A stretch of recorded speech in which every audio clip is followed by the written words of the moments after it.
Hi, my name's Shane. I use she and her pronouns, and this is the second and sadly the last session of our run of Music from a Darkened Room, which is an adventure for the Delta Green role playing game that we are playing using the rules from Pasión de la Pasiones, the PBTA game of telenovela melodrama. Our characters are themselves characters in a telenovela who, following a sort of shocking end of the last season, the collapse of the cartel that they had all found themselves mixed up in, are basically being blackmailed or coerced by government agents to investigate a strange supernatural mystery, a kind of haunted house, while also dealing with very significant passions and rivalries and other problems of their own. So I just wanted to flag for the recording that we are using safety tools, and we talked about those more at the start of last session. The safety tools that we're using are lines and veils, the X card, and the open door, and this session will also run under the Gauntlet Community Code of Conduct. Subject matter wise, especially for anyone who's watching the video and hasn't been part of this conversation, this is a horror adventure, so likely to include violence, and there may be references to suicide and human and animal sacrifice. Today's session was organised as part of the Gauntlet gaming calendar. The Gauntlet is an online community that plays and organises a whole bunch of mostly indie and story games and OSR games, things like that. If you would like to find out more or come and play with us, check out gauntlet-rpg.com.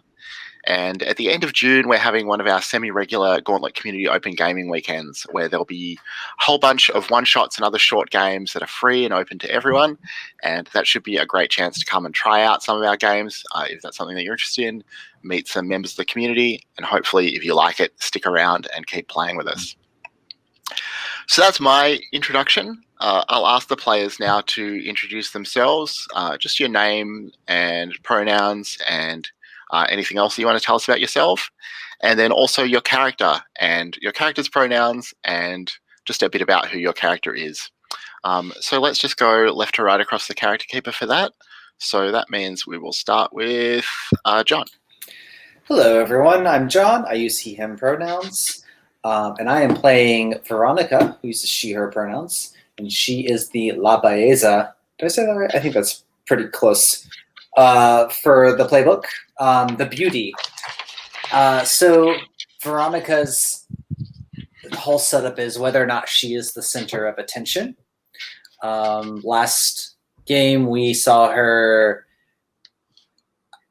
more or less fishing for people to take care of her and protect her because we're dealing with the fallout from the cartel being busted, and we're being somewhat coerced into this strange investigation, which Veronica isn't super concerned about. She's more concerned about how do I make sure that I come out of this in the same lifestyle that I am accustomed to having so far.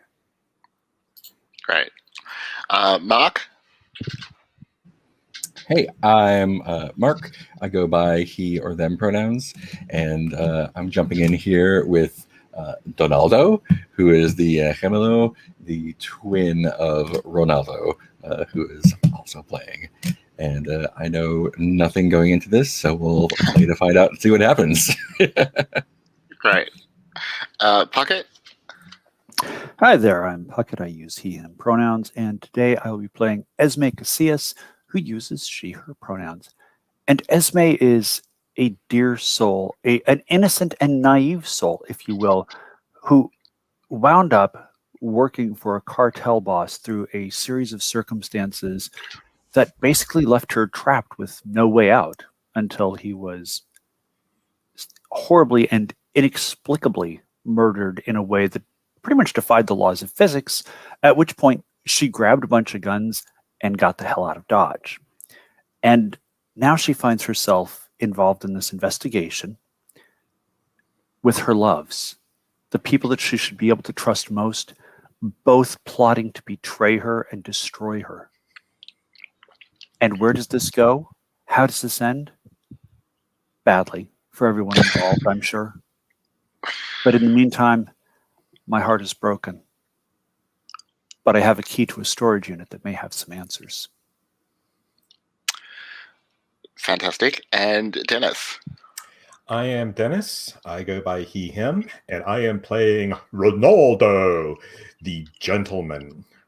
Ronaldo was a law enforcement officer who had gotten so deep inside the cartel that he wasn't even sure which side he was on anymore.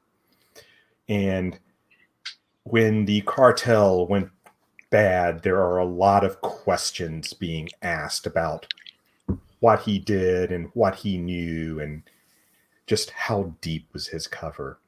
He has fallen for Veronica, and he feels that it's his responsibility now to protect her and take care of her after all this, because he knows someone is going to have to take the fall for what happened at the cartel.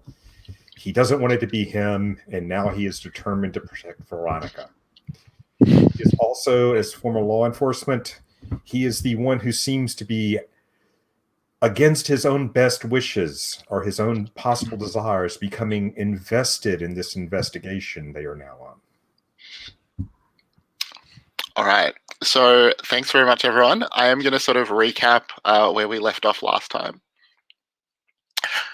So you've covered pretty much the setup in your character intros, but your characters are all sort of being pressured / blackmailed / offered a deal if they will investigate the death of FBI agent Donnelly. Your case officer has promised to make any criminal matters arising from the collapse of the cartel go away. So you have been asked to find out what happened. FBI agent Donnelly had a long history of investigating the paranormal, but he died in a house that has often been described as haunted. Not really clear whether it's actually haunted or not. At 1206 Wheeler Avenue. And basically your job is to find out what killed him. His death is officially ruled a suicide, but there is some reason for doubt. With a focus on the house itself. Is the house a danger to the public? If it is, you need to deal with that. And you also must make sure that nobody finds out what really happened. You've all been given guns and sort of rudimentary IDs that will satisfy an incurious observer that you are law enforcement of some kind. And you've started investigating. You have learnt so far that there is a long history of deaths, both suspicious and mundane, associated with this house since at least the 60s. Even just counting the mundane deaths, many more deaths than you would plausibly expect in a house over such a period. You found the diary of Isabel Wheeler, who was the original occupant of the house, and Veronica started sort of working through that. You learnt that after her husband's death, Isabel had a sort of miraculous recovery from a severe and debilitating lifelong illness. And she then lived in the house for many years with a woman named Adele Di Vitello and a growing number of Adele's family members.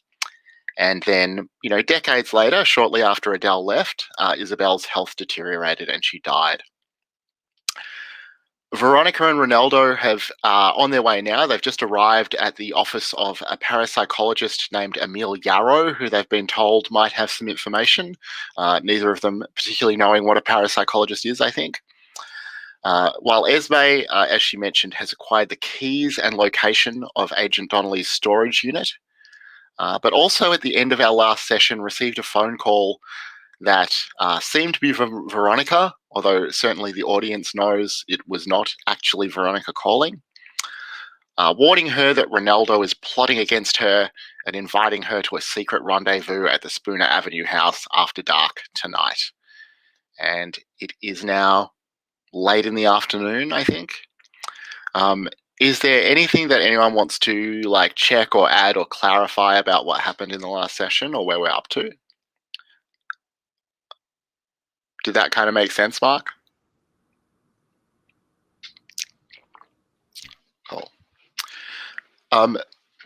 So, Mark, if you have an idea about where you would like Donaldo to sort of arrive at all this, I'm happy for you to jump in with that.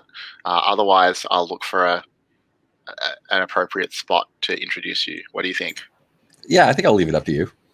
Okay. I had a bit of a thought. Mm-hmm. I was thinking about possibly flashing back to preparations, Okay. which could potentially let me arrange for somebody to be in the right place at the right time. Okay, that sounds good. Do you want to? Yeah, let's roll for it. Did you have plenty of time to do it? Yeah, so I think the flashback is so Ronaldo and Veronica were in the car headed for this parapsychologist. I was able to take. You remember I was able to take something from Ronaldo, and I took the car keys after we arrived. And so I think Veronica takes these car keys, and we see her like basically tell Ronaldo like, "Okay, you go talk to this parapsychologist. I actually have to go run some errands. Don't ask questions. I've got to go. I've got other better things to do than talk to some stuffy professor or something or other." Okay. Sit and leave, my love. I will wait every moment for your return. And let's see. What do I? Okay, got it. So, are you the center of attention? I mean, if you're going off by yourself, then I think you're probably not. Yeah, that's fine. I that makes sense. Yeah. And then flashback to preparations. Did you have plenty of time to do it? So I'm wondering, like, how much do I need to define the flashback? Like, what I probably need to. I should probably do that, right? Like, what are we actually flashing back to? And I think, and so Donaldo, tell me if this is good with you. I think it's a flashback to just before the three of us, Esme, Veronica, Ronaldo, had left on this investigation. It's Veronica and Donaldo meeting, and Veronica telling Donaldo, "Okay, you've got to come with us. I don't think I can do this without you, Donaldo. I get a bus ticket, get up there. I'll find a way to come pick you up, and we'll figure this out. Ronaldo is up to something. He always is. And I need you there with me. Can I count on you, Donaldo? Are you gonna? Absolutely. Okay. All right. So let's roll for it then. Did you have plenty of time to do it? I think so. Yeah, I don't see why not. Did you have someone looking out for trouble? I don't think that one really applies here. I'm inclined to say no. All right. So roll with +1.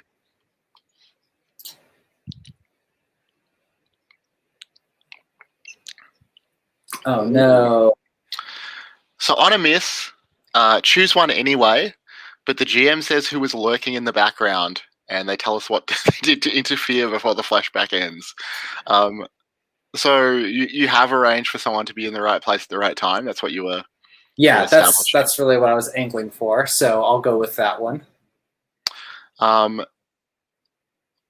Well, I mean, it just seems like unavoidable that the person who was lurking in the background must be Ronaldo.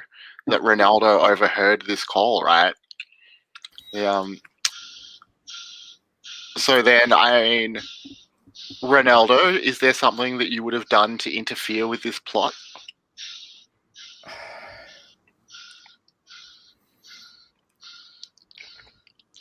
I'm not sure I would have done anything to directly interfere. Mm-hmm. I would have probably turned significantly to the camera and gone, "Donaldo is alive?" Yeah. All right. But, I mean, I think it's... Sorry, go on. I will make... I'm not going to do anything, but I'm going to make sure I have a... I'm going to take an extra weapon for myself. I'm going to put a gun up my pants leg. Yeah. Okay, cool. Since I know something's going to be going on, I want to have a weapon that no one else knows about. Yeah, that's cool. And Veronica, did you arrange for Donaldo to meet you at the parapsychologist's office, or where's that going to happen? No, I think I'm going to pick Donaldo up from like the bus stop, or like I almost picture like, yeah, there's a Taco Bell. I'll pick you up there. Just get to that Taco Bell. Like, Fantastic. Do you want me to grab you anything while I'm there? no, you don't. You know I don't eat that crap. I'm just always worth a shot. All right. So I want to check in here with Esme.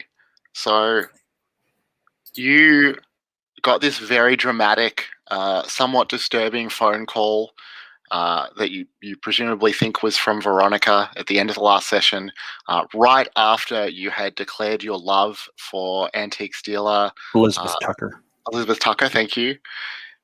But I it was wonder- Ronaldo that made the call. You think it was Ronaldo?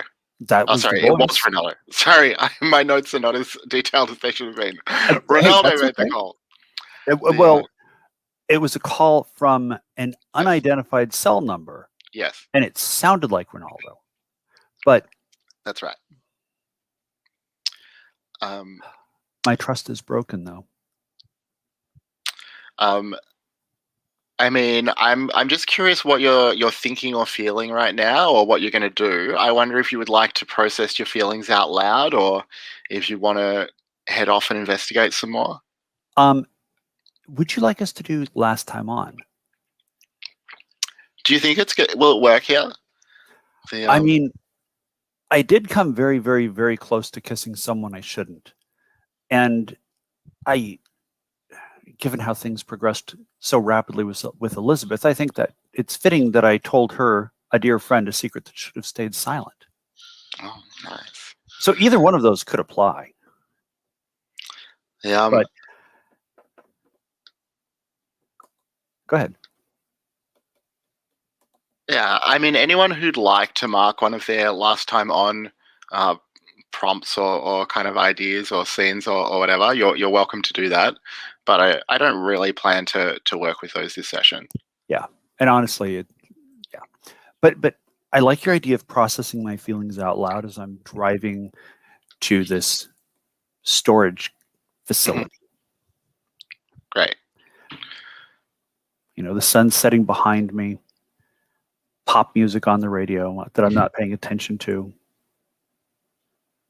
because I'm trying to process what I have learned about the two people that I thought cared for me. I'd never done anything to hurt them. So I don't understand why they're now plotting against me. Why, for whatever reason, they think I need to be the one to suffer for this. And now Ronaldo. I can't trust him.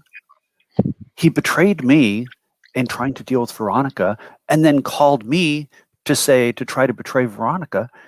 He's a snake. I can't trust that man. And Veronica, we were holding hands just a few hours ago. I don't know what to do. All I know is that I have a key to this storage unit, and a very kind soul told me there might be something in there that could help, because she understood the peril that I'm in.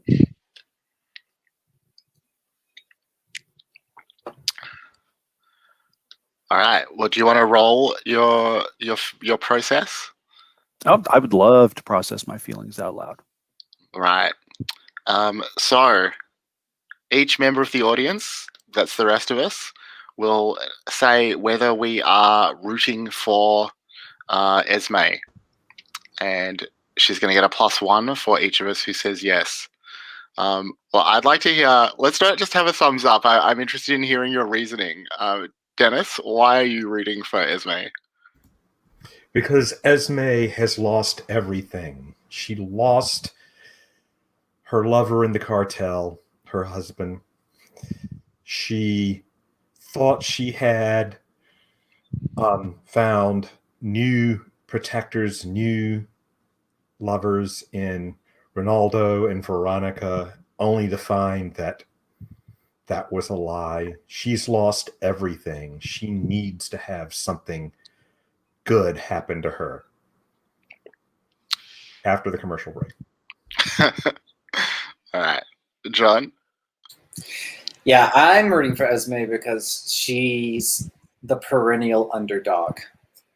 She's come from the bottom of bottoms and maybe going to get to the top of the tops. We'll see.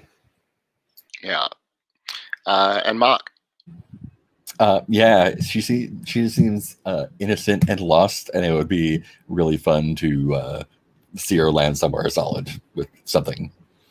Nice. And I am also rooting for you. Well, it maxes out at +3, I guess. So, but I'm rooting for you because your hair looks so good in the sunlight in the car. Right? So go ahead and roll. This is what Magic Hour does for you. All right, so modifier 3.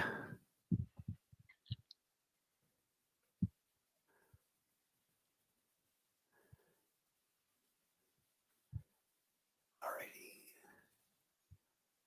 Dice don't fail me now. Ooh. Dice fail me. All right. Well, we will come back to Esme, I guess, as you head on towards the storage locker. It looks like you rolled 1 die. No, there's 2 there. Yeah, it's a 1 and a 2 Yeah. with the +3. Oh, okay. Yeah. Never mind. I see it now. I'm reading wrong. Okay. Oh, Ignore me. let's see. Yeah, of course, I don't have the condition that would actually add +1 to process feelings. That's a shame. Well, I mean, maybe the dark and distressing feelings that you're describing are a sign that you should mark another condition. I'm good with that. I mean, marking interest. Ooh. I don't think introspective is the right condition to mark. I think the right condition to mark is hopeless. What do you think? I mean, that makes sense to me. All right. Time to push Esme toward meltdown. All right. So, Ronaldo, Veronica has left you to speak to the parapsychologist. Are you just going to head on into his office, or what are you thinking?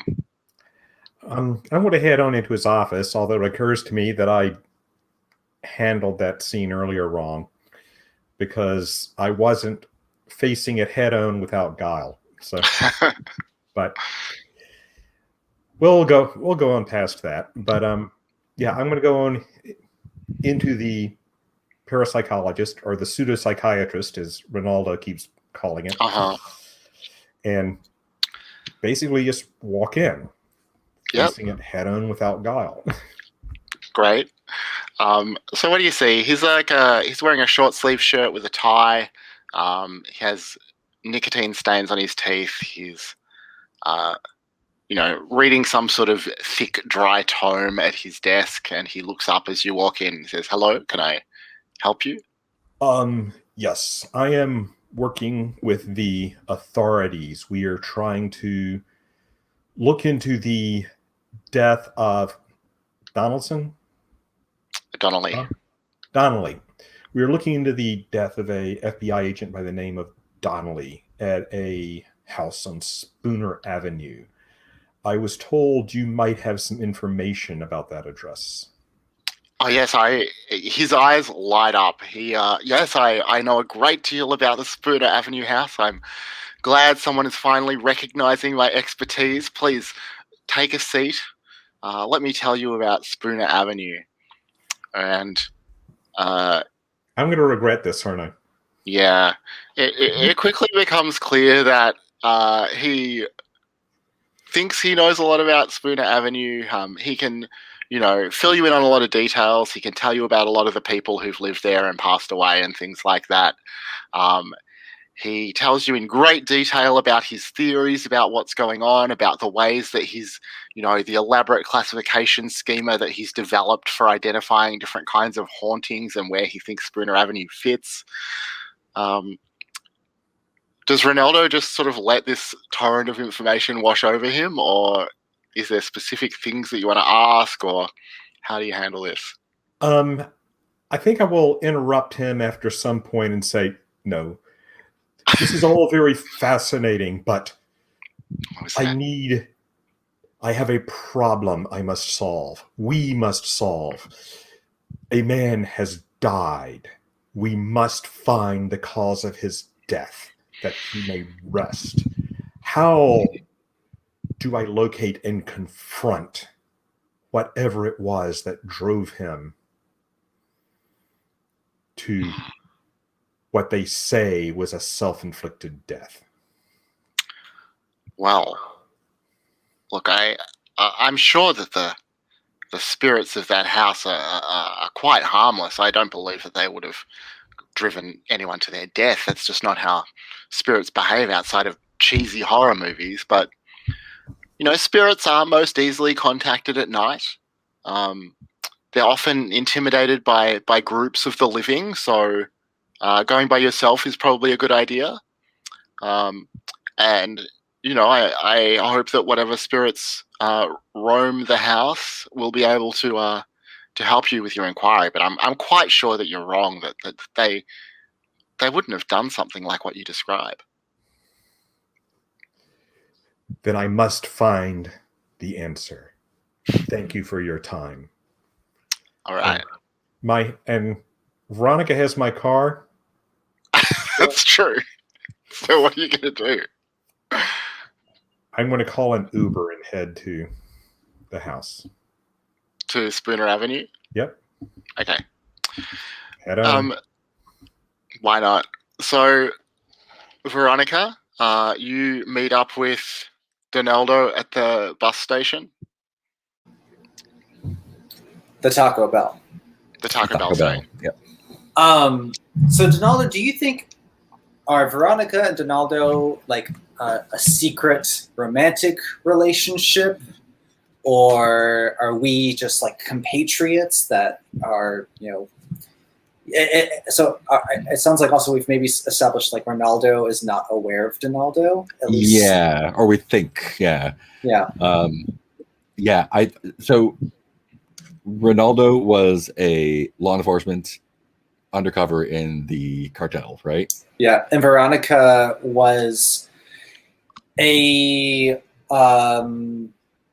significant other for a lieutenant within that same cartel. Mm-hmm.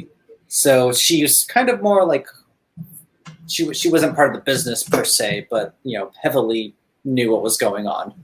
Yeah, I think it'd be fun if we were associates, and probably if I had been in the cartel, and Ronaldo and I had fought at some point, and he thought that he had killed me or I had died somehow. Does that sound right? That works for me. So I'm picking you up, and I think I'd probably tell you, okay, so Ronaldo and we went to this house. It's this old spooky kind of rundown house, but there's not much there. But I think if you're looking to surprise him, this is your best chance. We can set something up. I can Whose get idea you. was this to investigate this house? He had a very grumpy face. That's all I remember. Dunwoody, something like that. An FBI agent. Another agent.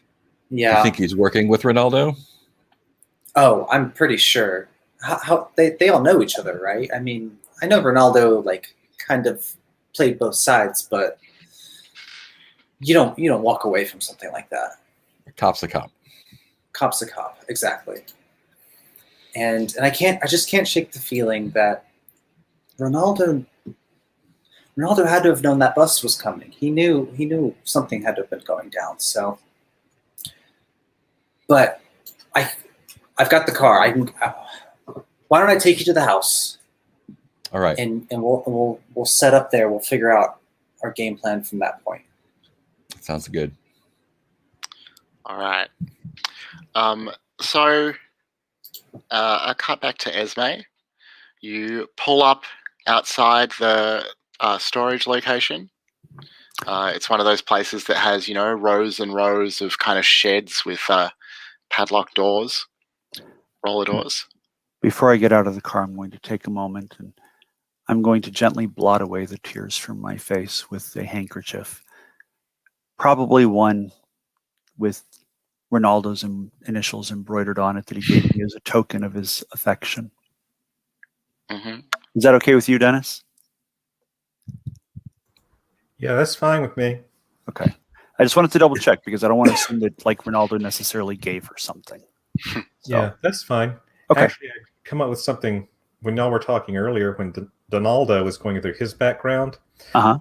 What if Donaldo was a member of the way Ronaldo got involved with the gang was he thought he'd eliminated Donaldo and took his place. So Donaldo wants some payback, maybe? That sounds great. All of that. Wow. It's not just that you were a crooked cop, you killed your twin brother. Nice. Well tried. He came up with we had a fight. He fell off a cliff, I presume? I think a waterfall is tradition, but Oh. Yeah. What was it? The Reichstag fall? Anyway. So yeah, I'll blot these tears away from my face with what I presume is a fine silk handkerchief with Ronaldo's initials embroidered on it. I can't even cry without being reminded of them. That's tough. So is this one of those storage facilities that actually has a person there 24/7? Or is it just one of the ones where you punch in an entry code at the gate slides open and you go find your unit? I mean both. There is a staff member on site. You can, you walk by the office as you go in or out. But that whoever's up there on minimum wage is not going to come out of that office unless they really have to. You can just find your way to the storage locker that you have shed that you have the key for. So as I see the light in the office, I think for a moment. I unbutton a button on my blouse, then check it and unbutton another one, and walk into the office. So it's a young guy is working in there. He's pretty focused on a computer as you come in, and kind of inattentively calls out what do you want, and then looks up and sees you, and his eyes widen. He says, "Oh, ma'am, I'm sorry. How can I help you?" Can I see what he's doing on the computer? Yeah, I think he's. I mean, I want to say that he's playing solitaire, but that seems like something that a teenager wouldn't be doing while he's at work. Maybe he's on. I don't know. He's on Facebook or Twitter or something like that. If it makes you feel any better, I was thinking Free Cellar Minesweeper. So all of the above. Just a lot of windows open on that computer. I say, yeah, hi. Maybe you can help me. A friend of mine has a storage unit here, but I don't quite know where to find it. I don't know if he's been around lately. And I give him the name of the FBI agent. And just for my own memory, what is the name of the FBI agent who disappeared again? Donnelly? Donnelly, yeah. Okay. And what was his first name? That is a great question. Arthur. Arthur Donnelly. And so I give him the name and I say, have you seen him lately? So he visibly reacts to the name Arthur Donnelly, and he says, "No,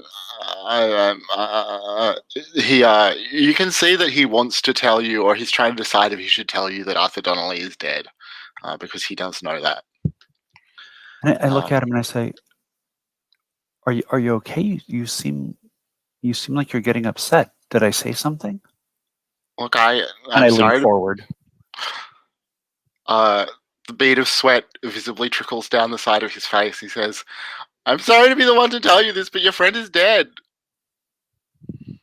And at this, I'm hamming it up a little bit, but I suddenly raise my hand to my mouth and it can't be. What? And I start tearing up, which is easy because I just have to think about the betrayal of Veronica and Ronaldo. Mhm. What happened? I mean, it was in the local paper. He killed himself. I'm sorry. And at this point, I just start crying. So he very visibly now just wants to get back to his computer. The hot lady is not the distraction that he was hoping for. He sort of awkwardly sways like he's not sure what to do. What are you like? Are you trying to get a reaction from him, or what are you hoping for here?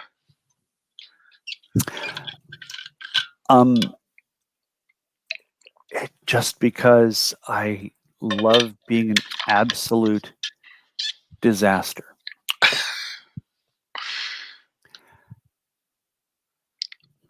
I'm going to say this is probably inappropriate to ask, but is there any chance? Is there any chance you could hold me for a moment? Just I feel like this is expressing my love passionately. Sure. Go ahead and let's roll for it. Are you in over your head? Please. Of course, I'm being betrayed by my lovers. I'm trying to get into this storage unit, which may or may not have something in it that could spare me from whatever they're plotting.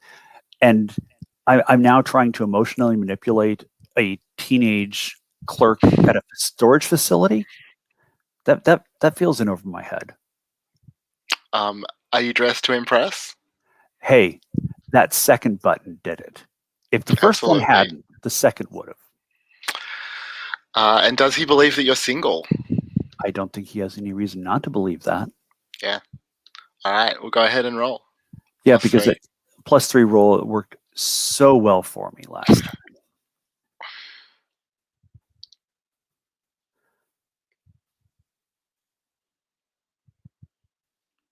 That's a 9. So on a hit, the target gives themselves to you or reveals a secret they probably shouldn't. I mean, I don't imagine that you're dying to play out a scene where he gives himself to you, although you can if you want. So I think that all about the secrets. yeah, so he will spill his secret.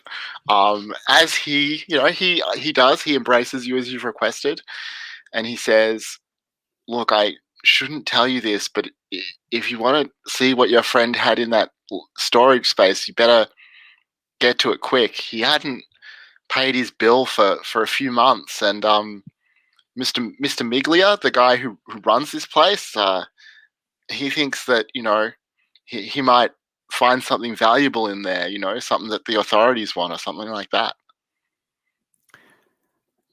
And I look at him with bloodshot eyes and a face that's covered with water dripping from my eyes. My mascara is completely run at this point. I say, thank you. You're a kind soul. I can see that about you. Is it too much to ask for you to show me where the unit is? Yeah, he'll show you down. Yeah, so leads you down the stairs and out and through some corridors. And we'll come back to you opening up the storage space. I also give him a kiss on the cheek as before he walks off. He's earned that. So Veronica and Donaldo, I think, will arrive at the house before Ronaldo does. Ronaldo had to listen to the parapsychologist and then wait for an Uber and all that business. So what are you doing when you arrive? You know that there's a key under the mat out the back. You're going to wait inside, or what's the plan? Yeah, I think do a quick, just a quick pass of what overview of what the house looks like. If there's anything that I should take note of, and then probably find a room maybe upstairs to sort of hide out in and listen for when folks come in. Yeah. I mean, there's not really anything of note that you see. Like the others explored it a bit last time. There's, it's a pretty standard house. There's still some belongings from the previous owners. There's a few bedrooms, a kitchen and dining room, garage, things like that. Just because I can't resist bringing more chaos into the situation, I'm going to text Agent Donnelly. Okay. And let him know that the infamous Donaldo has reappeared, and he should get to the house as soon as possible. I think trouble might be brewing. Agent Donnelly's the one who died. Do you mean you want to text your case officer? Yes, that's who I meant. Yeah. I thought that I mean, it made sense either way, but then I just wanted to check. I wish I could text the dead one. All right. Do you think you're demanding what you deserve or manipulating a superior? Ooh. Tell them what you want them to do and all those questions. It's definitely one of those. I'm inclined to say demand what I deserve, because I think I'm specifically texting it and framing it as like, hey, I've got new information, but I need to know that I'm taken care of. Yeah. Okay. I'm happy with that. Are you the center of attention? At least in our conversation, I am. I don't know. I feel like this is actually, I'm going to say no, because I feel like this is like really like, right. I'm being very back channel-y here. I'm not doing this out in front of everyone. So I think no. Okay. Are you offering something of value in return? Of course, I'm offering the capture of Donaldo here in the flesh. And do they love you in this moment? Probably not. I've been a big pain in the butt. All right, we'll roll it +1. Wow. Ooh. That's 4. Okay. I assume that you've kind of separated from Donaldo to send the message. So you're somewhere by yourself in the house. Yeah. Or she thinks. I think, yeah. Who really knows? Anywhere in particular in the house that you would have gone? So I think from the last time I searched, we've went throughout the house. I think I recall there being a little offshoot of a small hallway upstairs that kind of led to, a small alcove of a small modest room. And so I think I've tried to sneak away to that area. Okay. All right. Well, I will come back to you. Yeah. Donaldo, you're just sort of waiting here for Ronaldo to turn up so you can confront him. Is that right? I think so, yeah. Although if Veronica snuck off, I'd probably be trying to find her to ask her more about what he's up to. All right. Well, yeah, I don't think Veronica's hiding exactly. She just went off by herself to send a message. So you find her pretty easily. What do you ask her about Ronaldo?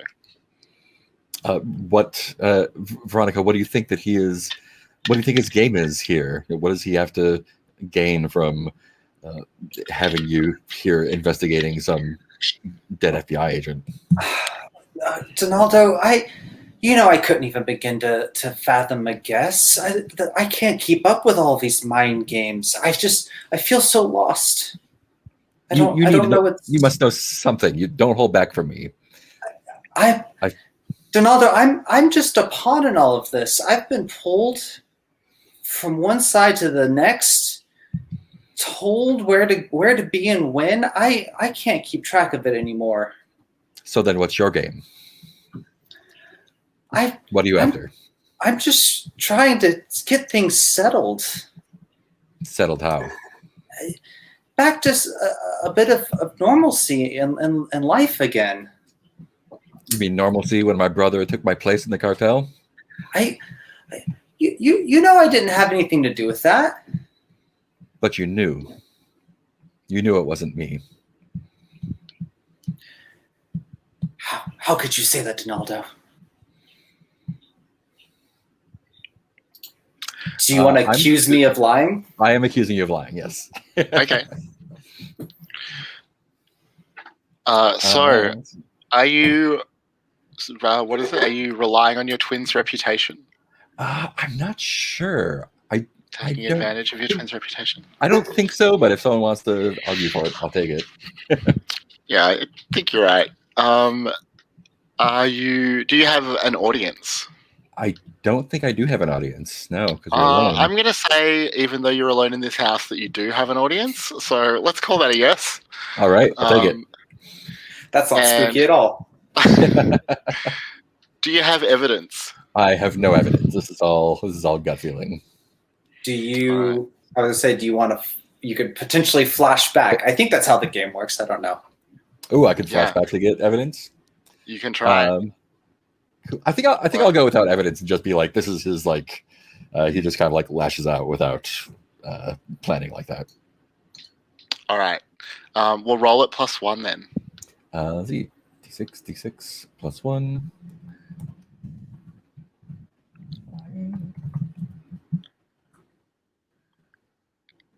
5. All right. So we'll come back to both of you. Both of you have just rolled a miss, so I'm going to roll the moves that I might make there together. But Ronaldo, I think at this point you're arriving at the house. You see, well, did Veronica just leave your car out the front? Oh yeah, the car is just parked out front. Yeah. So you realize that Veronica is here, and you do know that she'd been contacting Donaldo, so you might suspect that as well. You also notice that the sun is going down. It's gotten late. What do you do? I will check the car quickly to make sure she didn't leave the keys in it again. I think that's probably a yes, actually. And then I will go in. Since the only door I know I can get into is the back door, I will go check it and see if it's open. So as you get up on the back porch, you hear piano music coming from inside the house. Something sort of classical and elegiac. I'm going to pull out my weapon, not the hidden one, and I will just step into the room going, Veronica, are you here? And is that brother of mine, Donaldo, with you? So you're not sure whether they hear that. They're not in the room or immediately within your eyesight. But you realize that the piano music you can hear is coming from beneath the kitchen floor. And I think that we'll take our first break here. So let's come back just about 7 minutes past the hour, if that's good for everyone. Hey. Is everyone good to continue? Well, Esme, let's start with you. Do you unlock the roller door? I want to take a look around first. Because at this point, I can't take anything at face value. I can't trust anything. Nothing is what it actually seems. So I want to see if there's anything around the lock or the door, or I'm assuming this is a roll-up door, like a roll-up door. Okay. I want to make sure that there's nothing around any of this stuff that looks like it might be something like a trap. So I can either go, act with desperation or spot something out of place, whatever you think. I don't think you need to roll for that. I think that, you have a look, you don't see anything that seems suspicious. Okay. You certainly notice that there are, regular style surveillance cameras that sort of point down the hallways between the storage units. But just, surveillance cameras, you say? Yeah, just like you'd expect from, the business itself. Mm-hmm. Okay. And then do you open up, or what are you going to do? I'm going to open it up because, I mean, Elizabeth Tucker told me there might be something in here that could help. And she had the key. And she seemed to understand the peril that I'm in. So maybe there's an answer to something in here. Yeah. So you open up the door. Mm-hmm. I mean, you see like quite a bunch of stuff. It's not, it's a decent sized space, so it's not packed tight, but there's a lot of things to kind of take in. Mm-hmm. You do see immediately there's an antique table in here, and Elizabeth did ask about any valuable antiques that you might find. Mm-hmm. What else do you see?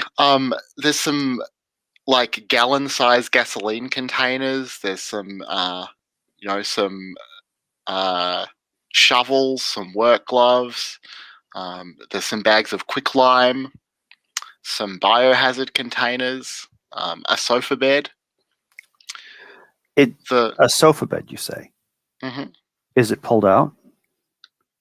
No, I guess not. It's folded up to fit in the space. Okay. Because you mentioned a sofa bed, and that makes me think that Donnelly was actually sleeping here. I mean, it's possible. It smells a little musty, like someone might have been sleeping in here, or I mean, it does smell worse than you'd expect for this kind of stuff that you're seeing. So yeah, maybe he was. You said it yes. smells worse. Yeah. Like maybe someone just wasn't taking care of their hygiene and was sleeping in a storage locker. Or maybe like there's something under that tarp in the corner. You're not really sure. I mean, when you mentioned quicklime, biohazard stuff, shovels, work gloves, and gasoline, and now there's a tarp in the corner with something underneath it, I steel myself. And I'm curious, do I have any latex gloves on me, perhaps? Well, you can. I don't know that you would. I mean, you can if you want. There's a few pairs of work gloves that are sitting in here that you could use. Yeah, I'm going to grab a pair of those work gloves because I don't want my fingerprints on anything in here. Mm-hmm. And I'm going to pull that tarp back to see what's under it. Yeah. Well, I guess the main thing that you notice as you pull back the tarp is that there is a coffin underneath it. And not a nice new coffin, a dirty coffin that appears to have been dug out of the ground at some point after it was buried. And as you pull the tarp back, it's clear that that's the source of the musty odor that you had noticed in here. Well, I am pretty sure that this is... I mean, this is better than I feared. I thought there would just be a body under it. I mean, at least a coffin. I mean, that suggests Donnelly's not a murderer, just a grave robber. That's better. Much better. I mean, it's not great, but I do want to see what's inside the coffin. Yeah. So the coffin has been opened before, so you're not going to have to work too hard to prise it open. Mm-hmm. I just want to mention as well that underneath the tarp were a couple of shotguns and a large pile of shotgun ammunition. But as you open the coffin, there is a body inside. Mm-hmm. It is substantially decayed. I don't know. I mean, would Esme... I don't think that Esme would have a great sense of how old it is. I mean... Probably not, but when you mention like substantially decayed, I probably know that at least means it's been dead a while. Yeah, like it's not someone who's died within the last year. Yeah. So is there anything else that I see? Not under the tarp, but as you look around, like there's lots of things that are unremarkable that I'm not going to bother like listing one by one. But you also find a notebook. In fact, 2 notebooks. Well, it's a good thing there's a sofa bed in here. I'm going to grab notebooks, sit down on it, and start reading. All right. So you pretty quickly identify that one of them is Agent Donnelly's notebook, and the second is a diary that belonged to the previous owner of the property, whose name was,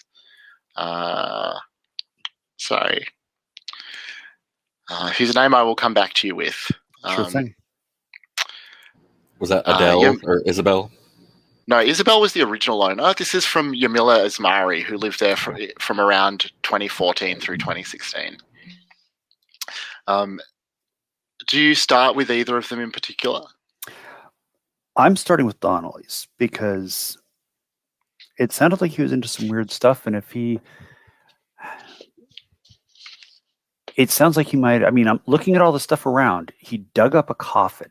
There's gasoline here. There's a whole lot of stuff around here that you would use to quickly get rid of a body and render it unrecognizable and get rid of DNA evidence so that you wouldn't get busted for it. And I don't know how all this stuff fits together, but I have seen all these things together from my days in the cartel. So Sure.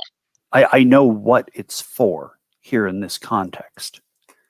So I'm looking at his first, because if he had all this stuff and the shotguns and the ammo and everything, he had to have been onto something. And I'm just going to put my feet up on that table that you mentioned, that antique table, while I read. All right. Well, I will come back to you. Upstairs at Spooner Avenue, Ronaldo, before you hear your brother come inside, there's a moment when you think you hear somebody else, another voice, an old woman mumbling something, almost chanting something, and it sounds like maybe Italian. It doesn't, you look to Veronica, it doesn't seem like she hears what you're hearing. And then it sort of is cut off abruptly when Donaldo yells out for you from downstairs. What do you do? Veronica is downstairs, and Donaldo. Oh, sorry. It's easy to get us confused. It's the whole thing. It is. Well, Donaldo, pretend I asked you that. Veronica, did you hear that old woman? Did you hear that voice? No, Donaldo. No, what? Why are you yelling, Donaldo? Look, there's someone else here, and probably more than one person. We have to be careful. What are you doing? Is this some game you're playing with me? Donaldo, I didn't tell anyone about you. What do you mean? Did I hear Ronaldo yell my name? Yeah, so you hear him yelling for you. Yeah. My brother clearly knows that I'm here. I don't know how he could have figured that out. I think Veronica is going to act with desperation. I think I'm going to try and run past Donaldo because I'm kind of scared of him right now. Okay, so you just want to get away from Donaldo? Yeah, I want to get away from Donaldo, and I'm going to run to Ronaldo. Going to the other twin. Okay. Are you the center of attention right now?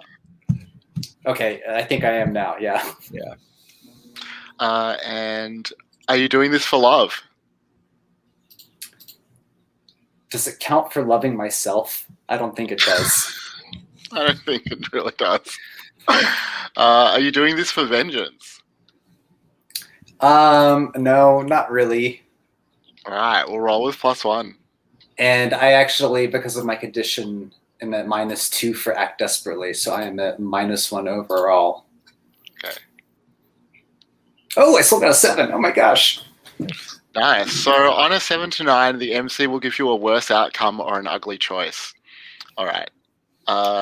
So I think that you get away from Donaldo. You sort of leave him standing there. But somehow you get disoriented as you run through the house. You thought you were heading towards Ronaldo's voice. You thought you were heading towards the kitchen. But you realize you've gone astray somewhere, and we'll pick you up a little later. But Donaldo, Veronica has fled. Your brother is downstairs. What do you do? Is there an attic? There's nowhere further up for you to go. Is there maybe a second story window that looks safe to climb out of, or not super safe? Well, there is a window. It's pretty small. It's going to be a cramped climb out there. Yeah, let's see if I can get to that window. Okay. So you're just trying to get out of the house? Yeah, I think so. Well, I think that's going to be to act with desperation as well. Yeah, let's do it. You want to, and you're trying to avoid Ronaldo in particular. Is that right? Yeah, just sort of make him, make him think that I'm not here, one way or the other. Okay. So it doesn't really seem like you're taking advantage of your twin's reputation. No. Are you doing this for love? Nope. Are you doing this for vengeance? Only as part of the overall plan of getting vengeance on my brother, but I don't think immediately, no. Okay. Well, just roll then. Just roll Okay. 2d6.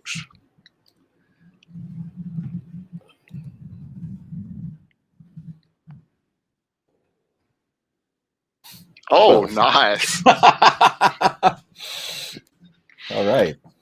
All right. So you managed to get the window open. You managed to squeeze out of it. And, well, we'll see how you go from there. But, Ronaldo, you've come inside. You've screamed for your brother. Maybe you hear some noise upstairs, but it's not very distinct. You also still hear this strange classical music played on a piano coming from beneath the kitchen. What do you want to do? I'll unmute before I talk again. Okay, first of all, when I looked around the house earlier, did I see anything that looked like stairs going down? No. Okay.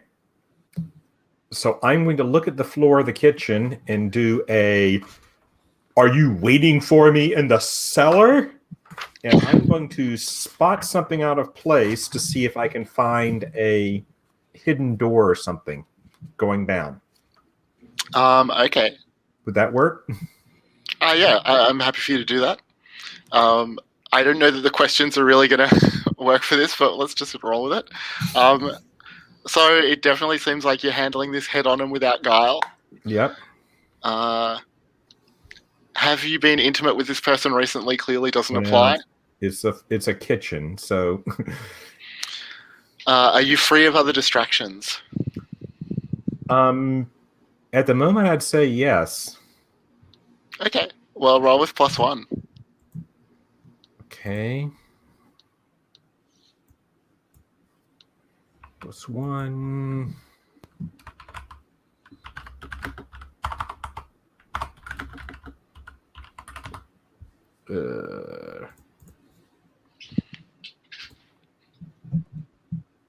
Oh, I'm at nice. 13. Wow. All right. So, okay. So on a hit, you can ask 2 questions. Don't really. Those questions obviously don't really apply, but one of the questions was about like how to get down there, right? Right. Well, I'm allowed by my special thing. Well, there's what are they trying to hide and what is their way out? But I don't know if that helps either. Like, I'm happy to just interpret it broadly and let you, ask some other questions. Like in this case, is there a secret door or is there a way to get down there? Find a way down to where that music is coming from is what I'm trying to find out. Yeah, so I think that you figure out pretty quickly that there are no stairs, there's no secret door that you can detect, there's nothing like that. But you don't think it would be too hard to prise up some of the floorboards and get down there that way. Okay. You get another question for that, for your spot something out of place. Is there something else that you'd like to ask, or do you want to kind of hold that for another question about the house? I'll hold that for right now. All right. And are you interested in trying to prise up the floorboards, or what else will you do?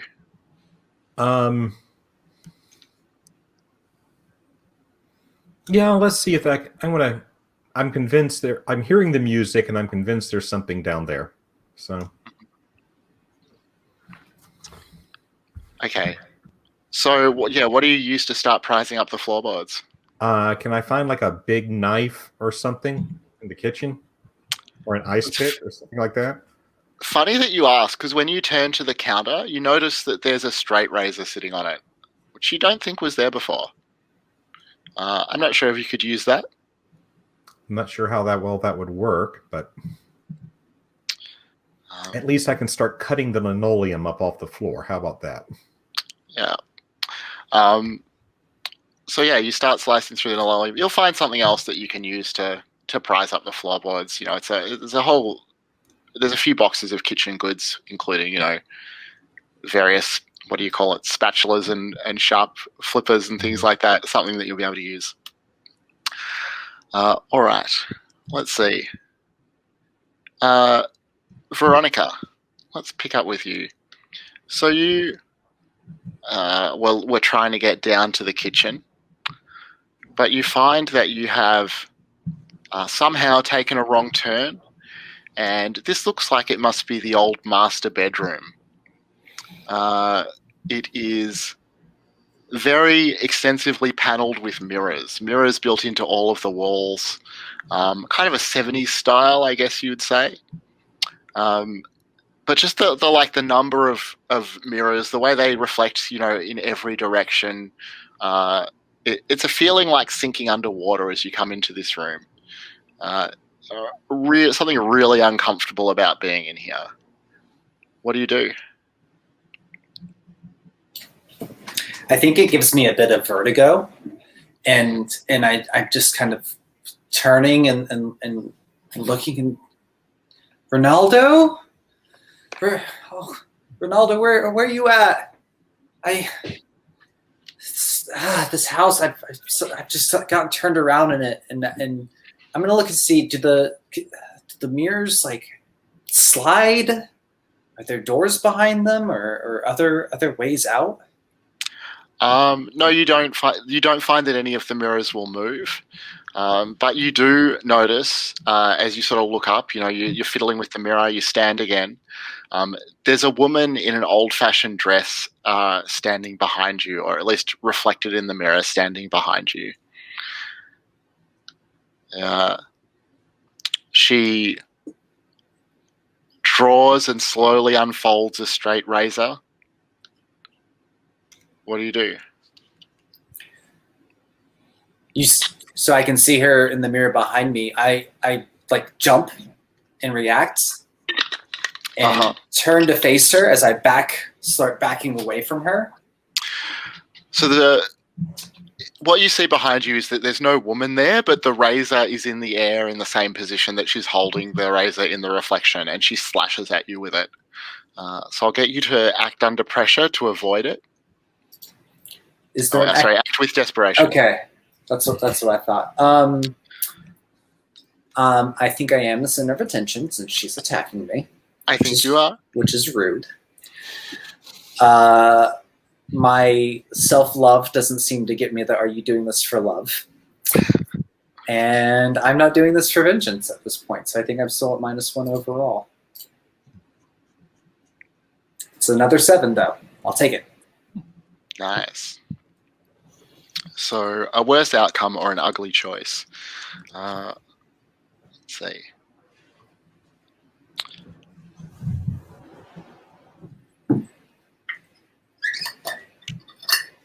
Yeah. All right. Well, maybe I'll come back to you to see how that goes.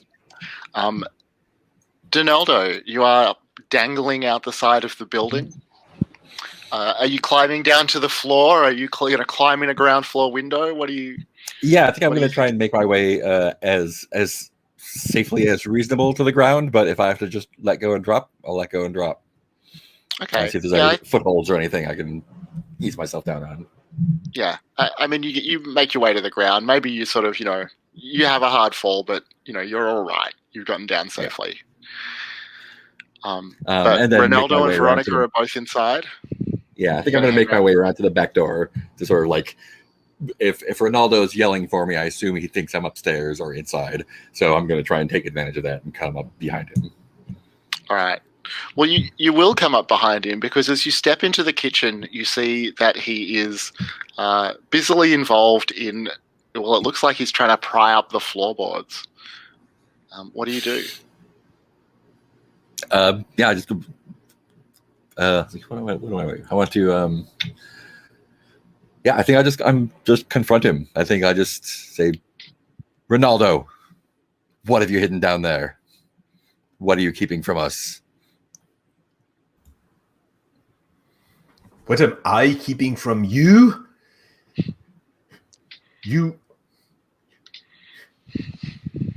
They are trying to now. I'm going to. Okay. They are trying to blame me for what you were responsible for. They should be blaming you for my death instead, or the attempted murder of myself. You're the one that took my place. You should bear all responsibility. They wanted me to get inside the cartel. I fed them the information that led to its downfall. And now they used me, and now they want to get rid of me. Just like you tried to get rid of me. No. They will blame you for what you will serve for your crimes. A dead man can't serve my crimes. This is all on you. Okay. It's your move, so what do you want to try to do? Yeah, I think I'm trying to strike out at you verbally, just sort of like making you feel guilt, like, oh, like this is what you did to me, and now you both have to, suffer the consequences of that, and also you deserve to be turned on yourself. All right, I think that works. So, are you taking advantage of your twin's reputation? I think so. Yeah. Yeah, I think you are. Yeah. I feel like I caught them off guard. I would say so. Busily prying up the floorboards. Yeah. Have they just wronged you? I don't think they've just wronged me. Yeah, I think that makes sense. It's an old, deep hurt. Go ahead and roll at +2. That is a 6. So I definitely think that you mark a condition there because, like, what does Ronaldo say back to you that really lands? Are you asking me or Ronaldo? Well, I think I'm asking you, Mark. Like, what does he say back to you that is really genuinely hurtful, or distressing in some way? I think maybe he brings up something from our childhood, like some even older wrong I did to him, whether I realize it or not. Can I suggest one? Yeah, go for it. Veronica pretended to love you. She did love me. Yeah, I think that would be reactive, probably. Yeah, that definitely hits me super hard. Both because, like, the adrenaline had been flowing because I was desperate to get out of the house and back in and not get caught, and I didn't really I understood what was happening with Veronica, but it didn't fully hit me until he just now said, like, of course, she did not love me and she was using me for whatever, and the immediately recent events solidify that, but you saying it out loud really just like, and if I was holding something, I would drop it. I think I just sort of stagger back against the wall and slump down and sit on the floor and shake my head. And Ronaldo, what do you do?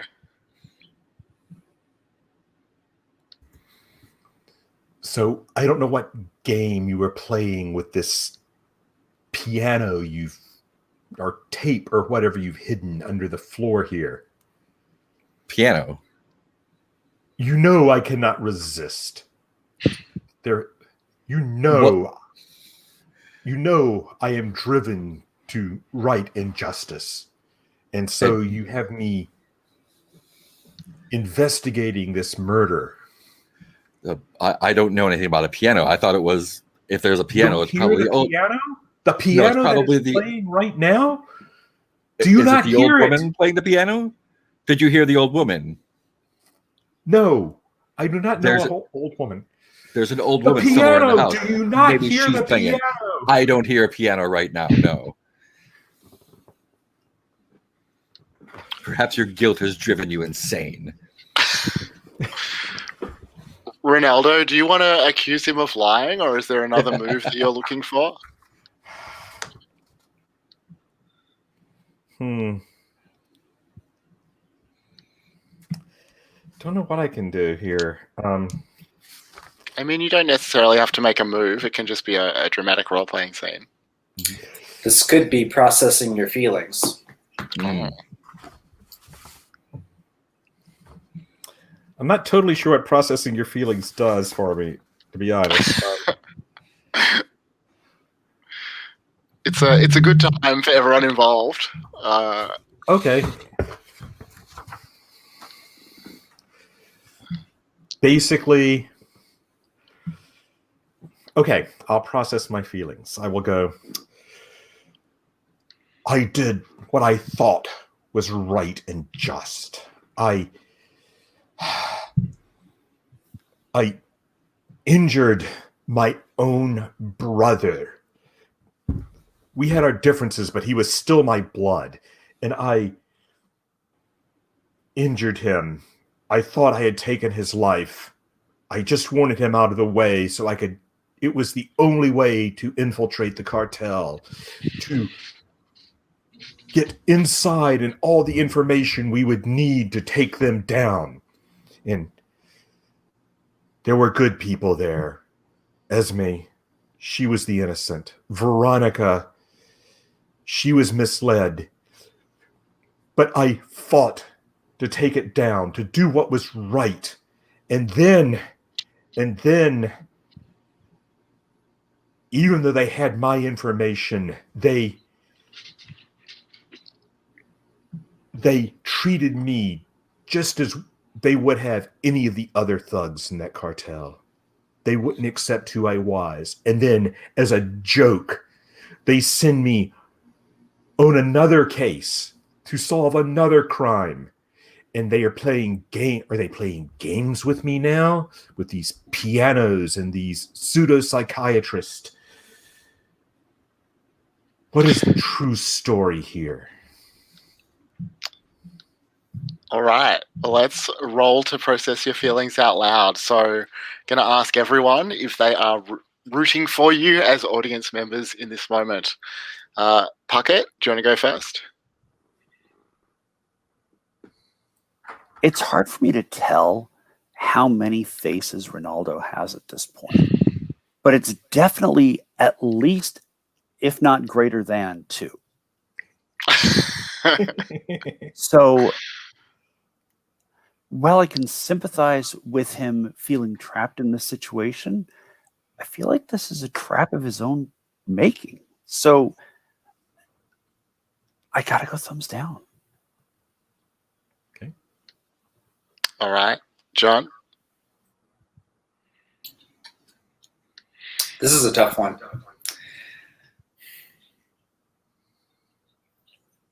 I think if I'm the audience at home watching this, I think I am rooting for Ronaldo. I think because like Ronaldo's the only person that's actually doing much. Well, Ronaldo and Esme. I'm rooting for Ronaldo and Esme, really, I think, in all of this. They're the ones that are actually like trying to figure stuff out. So I'm gonna say yes. I you know, look, brothers get in the way. I understand. And Mark, are you rooting for Ronaldo? Oh, I don't know. I think Donaldo is, but I don't think I am. I think, like, watching you as an audience member, I feel like he put himself in this situation and it's coming back on him. So, yeah, I'm going to have to say no. Well, Donaldo I feels really bad though. really I think that I do sympathise with Ronaldo in this situation, as much as it may be of his own making. So I am rooting for you. So go ahead and roll with +2.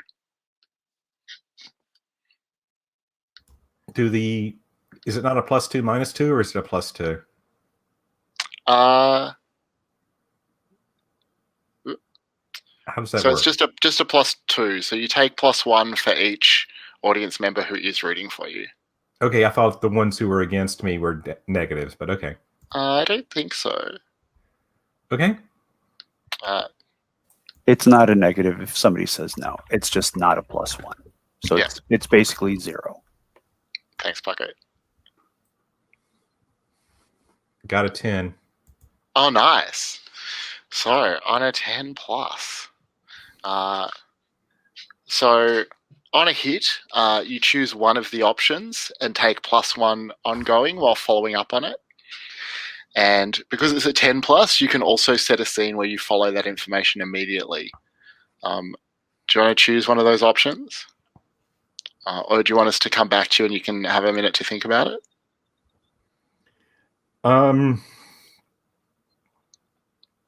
Yeah, give me a minute to think about it. All right. Esme, back at the storage center, you've had some time to read through Donnelly's notes. The first, it starts out quite coherent.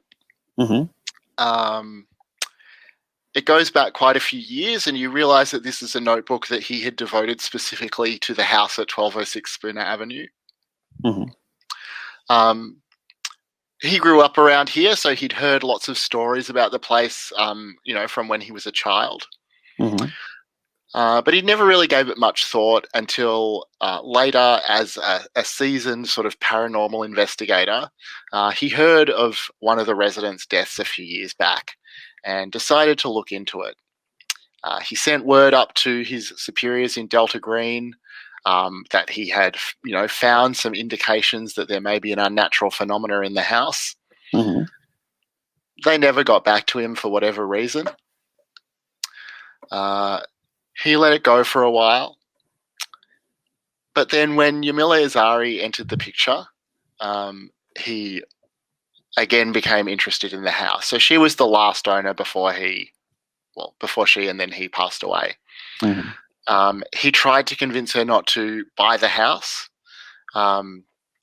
His notes at this point, clearly becoming less organized, less coherent, maybe even less rational. But he recognized some sort of unnatural fervor in her eyes, and he determined that he would do something to find out what had happened to the house and to resolve it, regardless of whether Delta Green were going to help or not. He obviously couldn't save her. Ultimately, he couldn't save himself, but he did figure out what was happening at Spooner Avenue. What he figured out, and again, this is a part of his notes that have become quite erratic, but he came to believe that Adele Di Vitello, the nurse who had lived with Isabel Wheeler back at the turn of the century, had, over the course of many years of nightly rituals, consecrated the house to a figure that she called the Dark Man, or I don't think you can quite sure how to pronounce this word, Nyarlathotep, something like that. And that this terrible figure trapped Isabel Wheeler, her spirit, in the house when she died, and has continued to trap the spirits of the dead ever since. The good news that you get out of this notes is that Donnelly believed that he had figured out how to deconsecrate the house to this dark man, how to, rid it of these troubles, how to make it safe again. The ritual itself is quite simple. He lists the words that need to be spoken. He refers to a bronze bowl and knife, which you recall Veronica had collected. Mm-hmm. And all that you need to do is speak these words while sacrificing a living human being over the bowl with the knife. Is that all? That's all. Speak ritualistic words that I probably don't recognize and can't understand while performing a human sacrifice using arcane artifacts. In the house. In the house. Ideally at midnight, but he seems to think that any time after dark will be all right.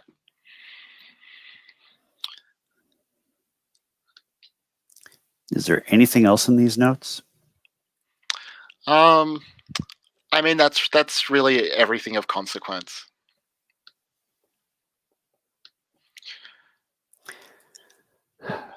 Okay. This antique table, does it look anything like the one that I saw at Elizabeth Tucker's shop? It's in the same general style. Like, it's old, it looks sort of Southern Italian, but it doesn't have any of the sort of patterns or symbolism that you saw there. Okay. Since I was eavesdropping on that entire conversation, I would know how to open this table up, or at least look for the same objects that revealed the puzzle pieces or the hidden compartments in the other one. Yeah, you don't find anything like that. Okay. Is there anything else in this in this storage unit that looks either valuable or useful? I mean, the shotguns. Well, of course, the shotguns. But anything besides the shotguns, gasoline, quick lime, this table, the journals. There's a couple of cameras. There's a hat lamp. That's about it. Okay. I'm going to close up the storage unit, bring my car around, and load it up with the shotguns, the gasoline, the cameras, the journals, the table, etc. Okay. I assume not the coffin. No, I'm going to leave the coffin. Okay. Is there anything in the notebook about the coffin? No, there's not. Is there anything unusual about the coffin itself? Any symbols etched onto it or inside of it, or? No, nothing that you can identify. I mean, I guess it might have like a plaque or something that identifies when it was manufactured, and that will tell you that it's from the mid-1970s. And that, broadly seems consistent with what you saw inside. Okay. And I realize this may be a bit too much for Esme to notice, but does it look like the body inside it had been sacrificed in any way? Like, do I see any signs of like the throat being cut or anything? You don't see any. Yeah, I mean, you don't see any evidence one way or the other about that. And there's nothing in the journal about it.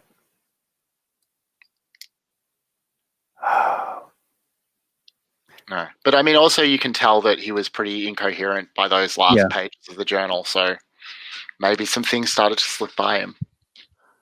Okay, so at this point, having loaded up the car with the table and the shotguns and ammo and such, I'm going to run back to the front to the office where that poor clerk is. Uh-huh. And I'm going to say,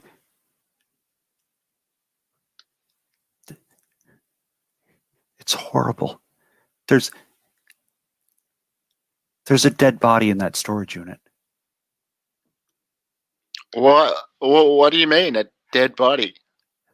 There's a coffin in there, and there's a body inside it. It looks like Donnelly dug up a grave. He definitely looks shocked by this information. He's sort of fumbling around. He's like, "Well, I guess I've got to call the police. Sit down, please." Do you have any water?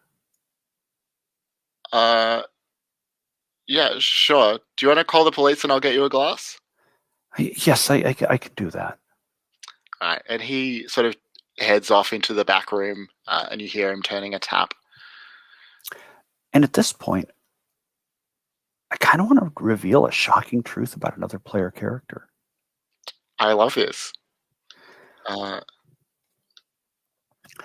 So when I flash back to reveal a shocking truth about another PC, mark a condition and roll with conditions marked.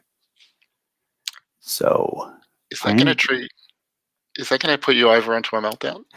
I'd have to hit another condition Right. after that. So when you fill them all up, the next one after that triggers meltdown.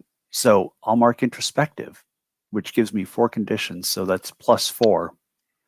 And since this is a little bit of a PvP move, Dennis, I'm thinking it might be something to do with Ronaldo. Are you okay with like sounding this out and like talking through it? Sure, go for it. I think I'm flashing back to a dark and stormy night when I was, doing my typical empleado thing and sneaking around. And I think I saw Ronaldo exhuming a body in a graveyard in this horrible storm. What do you think? Sure, I can come up with excuses for having done that. I mean, and here's the thing. It may not actually have been a body. There may have been something else in that coffin. It might have been papers that you needed to verify your identity or your cover or something like that, and that's how you hid them. But it looked like you were digging this up. Okay. Is that okay with you? Yeah. Okay. So I'm rolling with +4 on this. Nice.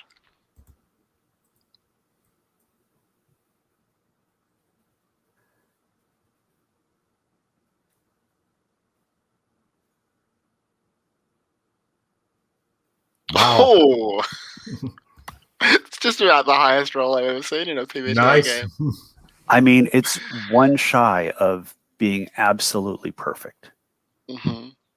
So finally, I get a good roll. So on a 10 plus, choose 2.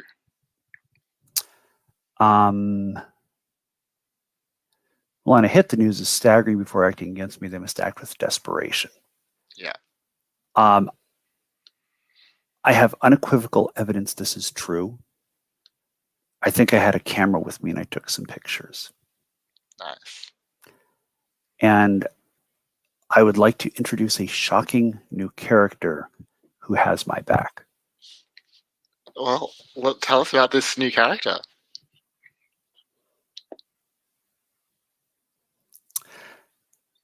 What's the name of this clerk at the storage facility? His name badge says Dylan on it. Dylan. About how old is Dylan? 19 or 20. Okay.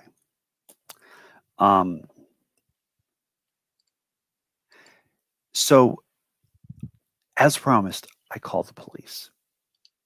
And they roll a unit out because, I mean, they want to verify it first. So they just send out a single uniformed officer. Okay. And I think this uniformed officer takes a look around, and that's when we find out they're friendly. Ah, very convenient. So I need a name for, I think preferably a woman police officer. Mm-hmm. Let's call her Lucy Hawkins. Nice. And she takes a look at the table and the coffin and things like that and says, is there some kind of code word or code phrase that we know that friendlies use to identify themselves? Or kind of sound out to see if the other person is in the know? Yeah, I mean, I like the idea that there's some sort of call and response type catchphrase that you use. Yeah. So, she and it's one of those things that could be slipped into casual conversation, and people wouldn't pick it up unless they knew. Yeah. And at that point, once that challenge is offered and the response is validated, I think she asks me, "Is this about that house at Spooner Street?" Mm-hmm.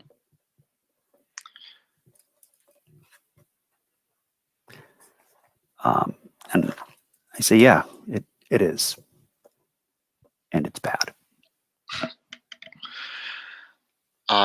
And if it's all right, I would like us to cut here and take our next break, and then I want to come back with the worst outcome for Veronica from the acting with desperation from earlier.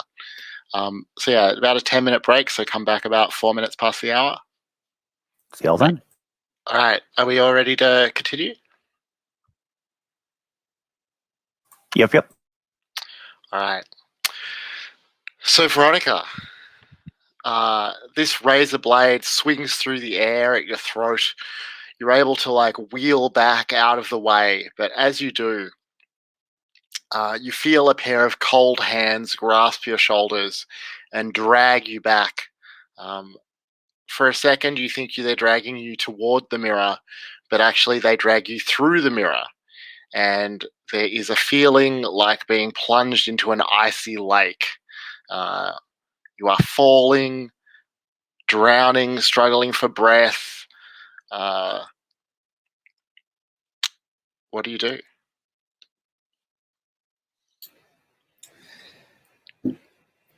There's a wave of panic that washes through my brain as I'm trying to process all of these feelings. And I just start scrambling, reaching out in every direction, feeling for anything solid that I can grab onto, anything that I can get a hold of and start pulling myself to. Mm-hmm. So I think that'll be acting with desperation. That sounds right. I'm probably the center of attention in this moment.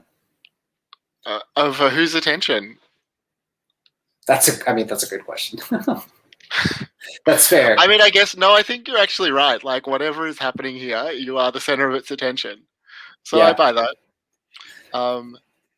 Probably not doing this for love and not doing this for vengeance. And I still have a -2 for act desperately because I am zealous at the moment. So I have -1 overall. Let's see how that goes. And that's a 6. All right. So I think you need to mark another condition. Yeah.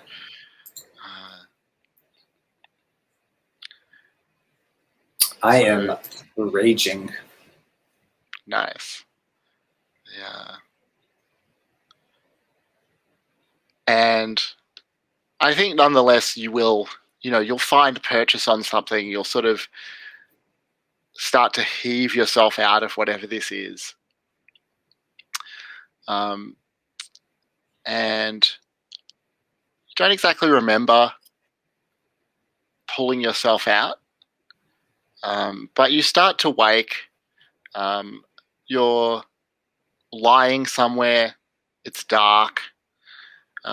You're covered in some sort of goo or slime. It smells quite bad. It's still quite cold as well.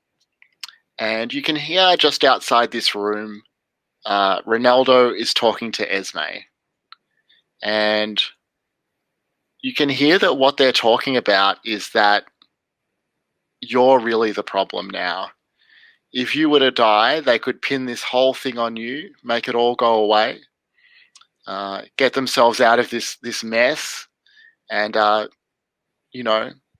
finally be together the way they've always wanted. The audience, of course, sees that neither Ronaldo or Esme are anywhere near you, but this is what you hear. What do you do?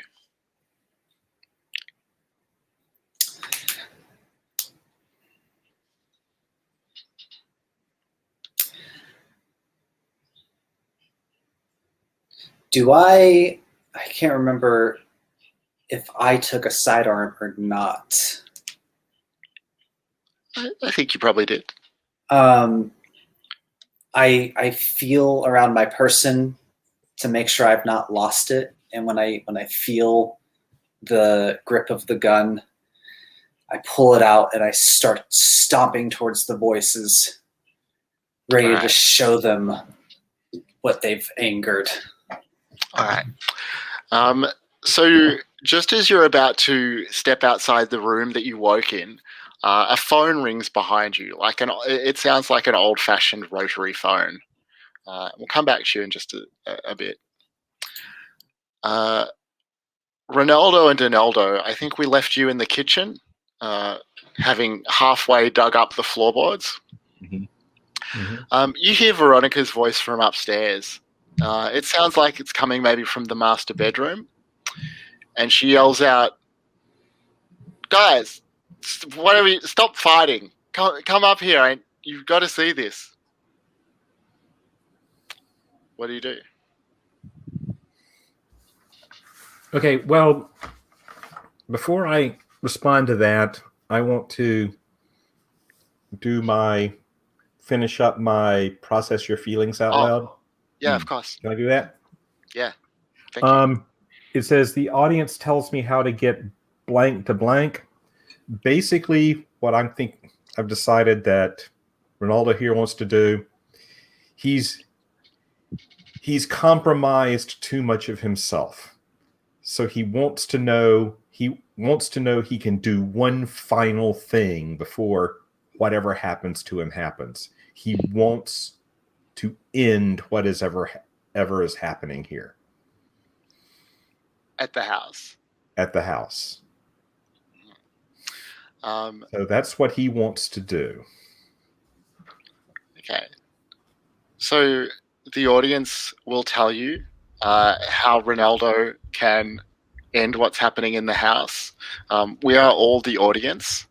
I'm just thinking about how you might find that information in this moment. Esme has it. Esme has it, and she can give it to me. Yes. Would it be a good time for Esme to rush in with it?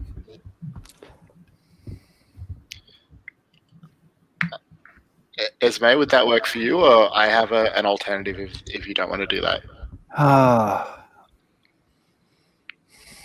I'm so torn on this right now.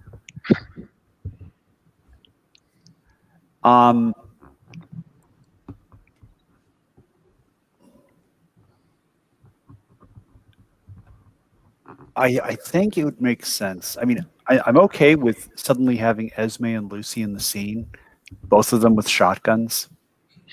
Well, you don't have to do it right this second because I just wanted to process out. Then I'm going to head upstairs calling for Veronica. So as the audience member, I will offer that, there's more than one way to accomplish what Ronaldo's after, right? Esme knows one way, but another way of handling this house could be burn the whole house down, and then you can't trap people in it. It doesn't get rid of the spirit, though, of the consecration, because that would seem to affect the land as well as the structure on it. Yeah. I'm okay as an audience member with Ronaldo not knowing the full picture and having their solution. So I think that what the audience would tell Ronaldo is, the only way to truly atone for the things that you have done is to sacrifice yourself for a more noble goal. And I'm using that word in a lot of different ways in this scenario, because I mean, obviously it'd be self-sacrifice to, bravely face death in that way, but also there's the whole human sacrifice aspect of having to deconsecrate this thing. Right. And Ronaldo's having to face, the brother he had to kill, or he thought he had killed, is still alive, so he has to live with that. He knows that Esme and Veronica have feelings for each other because he saw them holding hands, so he knows that, he knows that they're still going to be after him no matter what happens. So he's basically getting ready to do his he's gearing up for his face death roll, or what do they call it? Yeah, face certain death. Yeah, he's gearing up for that role because he's decided this may be the only way he can salvage his soul. Ronaldo's last stand. Yeah. Wow. Well, Esme, you mentioned that you might want your character to arrive at this point. I mean, if that's okay, because I don't want to like rush the scene or try to push it in a certain direction at this point, unless this is something everybody else wants to push for and push toward. I mean, I think it makes sense that you arrive just as these guys are about to head upstairs, or at least, sorry, I know Ronaldo was going to head upstairs. I'm not sure what Donaldo's thinking. Yeah, I think I might be still sitting on the floor, and if Ronaldo rushes upstairs, that might be a good. Because I don't think Esme knows that I'm here. Mm-hmm. So that might be fun. All right. Well, yeah, I would just like to check with Esme, like, what have you told Lucy exactly about what's going on, and why is she busting in with a shotgun with you? On the drive over, since she's a friendly, I started going through the history of the house and then ask her about her opinion about certain things, certain strange things that perhaps defy logic. And, like I said, it's a surprising new character who has my back because of that ridiculous 15. Mm-hmm. And so I find that she's acknowledging this because it's been too much there for it to be something natural. So, I mean, she's bought in. I mean, it's like she's a friendly, so she's seen some of the stuff in the past. Like Dennis mentioned, the call and response is basically something about, getting tickets to the opera. Have you been to the opera? Did you enjoy your night at the opera? Yeah. So, and I mean, I think she's always hoped that she might be invited to a night at the opera. Like you say, she's seen some terrible things, some things she can't explain. And she knows that there's this organization that might help her understand them better. So yeah, she's with you. Okay, so I think what we hear as Ronaldo starts to move toward the stairs is the sound of two shotguns simultaneously racking shells into the chamber. That distinctive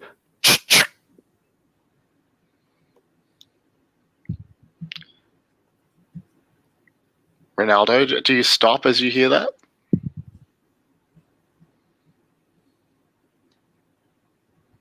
Are you muted?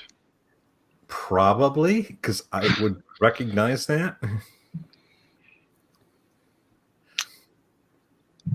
And do Esme or Lucy say anything as they come in?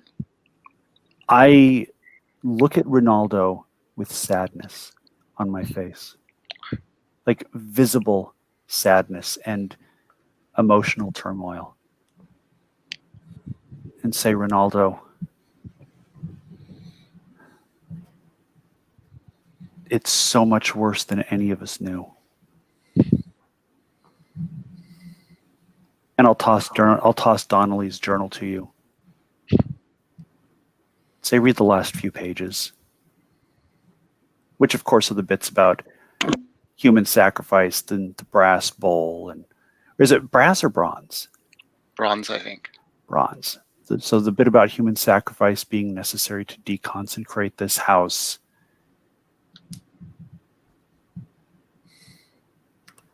And we've got the shotguns at the ready. They're not exactly being pointed at Donaldo or Ronaldo, but they're not being pointed at them. I mean, it's a shotgun. You just have to kind of aim it in the general direction.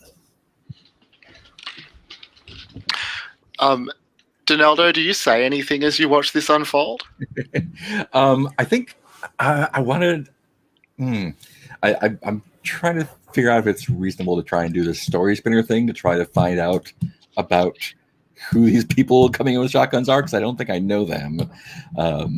And if I pretend that I'm Ronaldo while doing that, I'm not sure how that plays out here. When you coyly attempt to learn about someone while you are pretending to be your twin, are you going to like call out, wait, I'm Ronaldo? Like, Yeah, how would that look? I think that's how that goes. Like, why are you throwing it to him? He's not Ronaldo. He's a yeah. Well, I guess, Ronaldo, do you react when your brother claims to be you?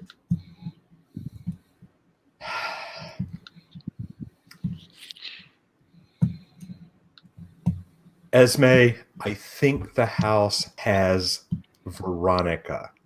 I know how you feel about her. Would I know that? Would someone other than me know that? I saw you in the car. Well, it sounds like you're accusing him of lying. Yes, I am. Nice.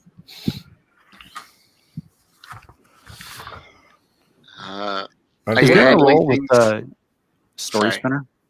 I mean, what is it that you were trying to get from that?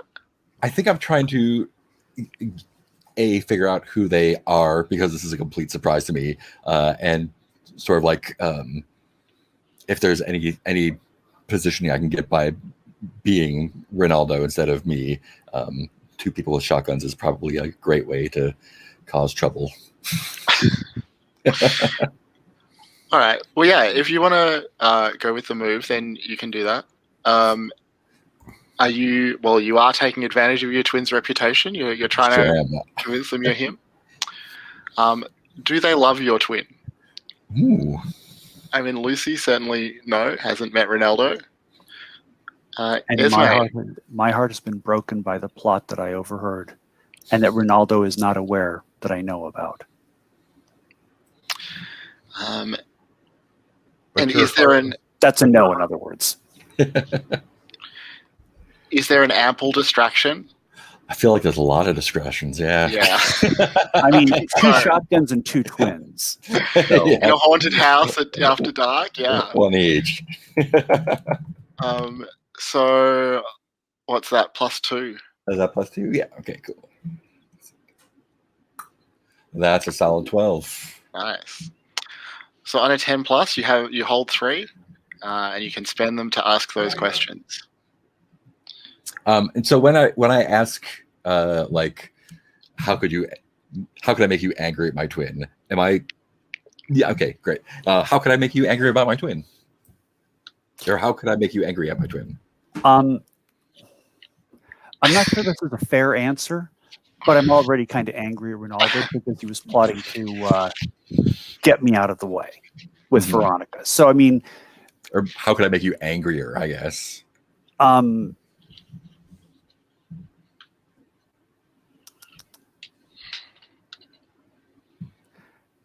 That's a really good question.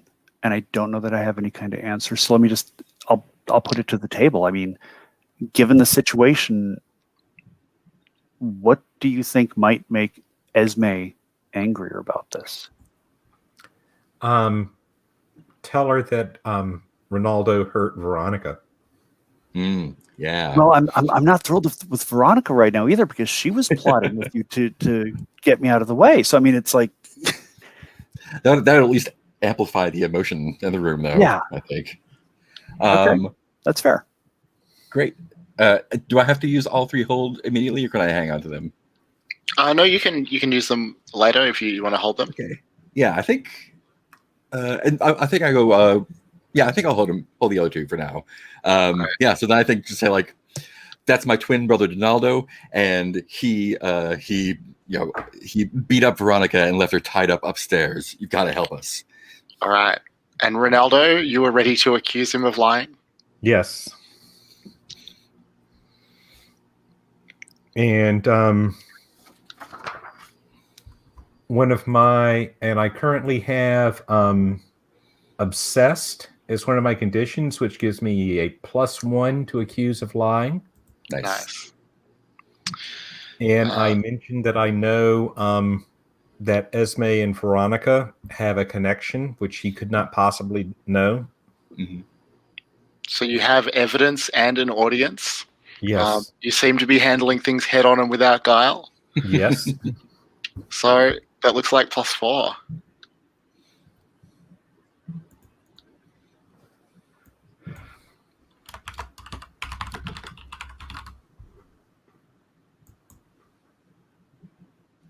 Total of 11. There we go. All right.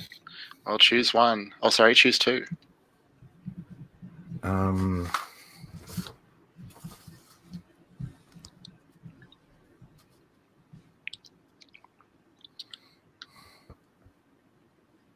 Okay. Then, if I can do 2, they admit their falsehood and they're surprised, scared, or flustered and must act with desperation before they can act against you. All right. Cool. So, Donaldo, what do you say as you admit that you are lying? Oh, sorry. Do you admit your falsehood, or will you mark a condition instead? Oh, okay. I thought it was both. I think I'm going to admit it. Yeah. Yeah. Okay. It's not. That's not me. I'm Donaldo.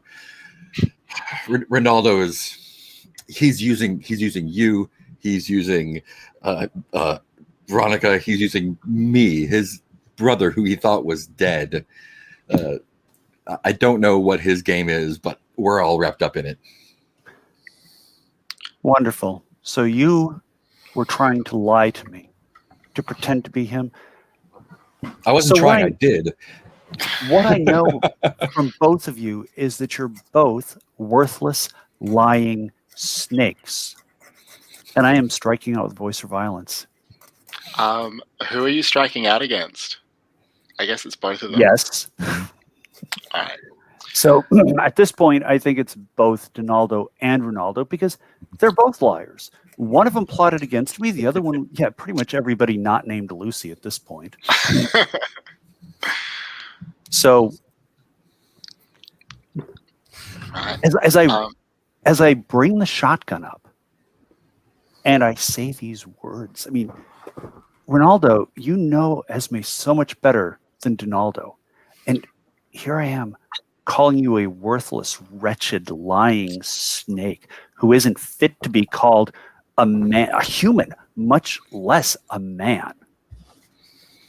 Does this catch you off guard?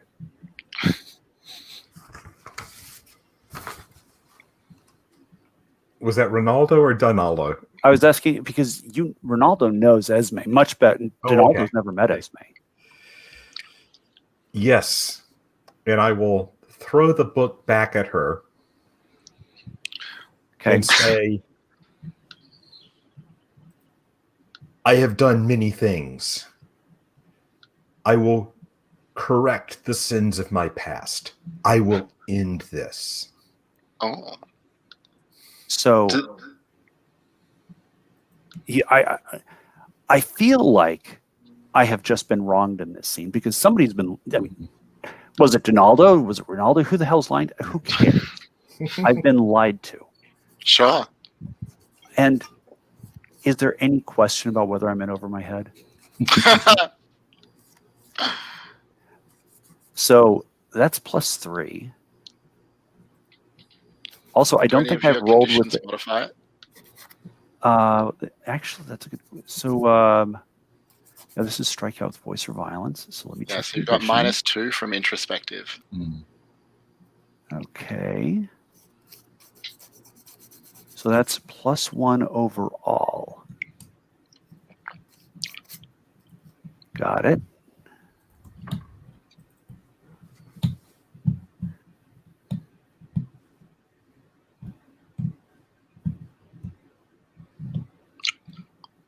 Nice. 12. Oh, I'm not muted. Oh, that's okay. I figured probably everybody's going to want to have a say in this scene. So when I strike out someone with voice or violence, On a hit, my strike lands and we each mark a condition. On a 10 plus, I may also take something from them or avoid marking a condition. So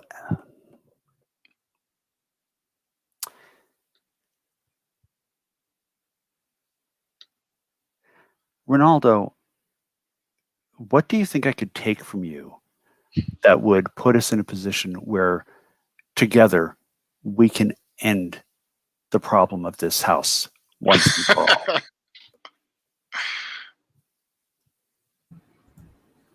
Well, his life is the obvious answer, but don't you need the knife for that, which Veronica has?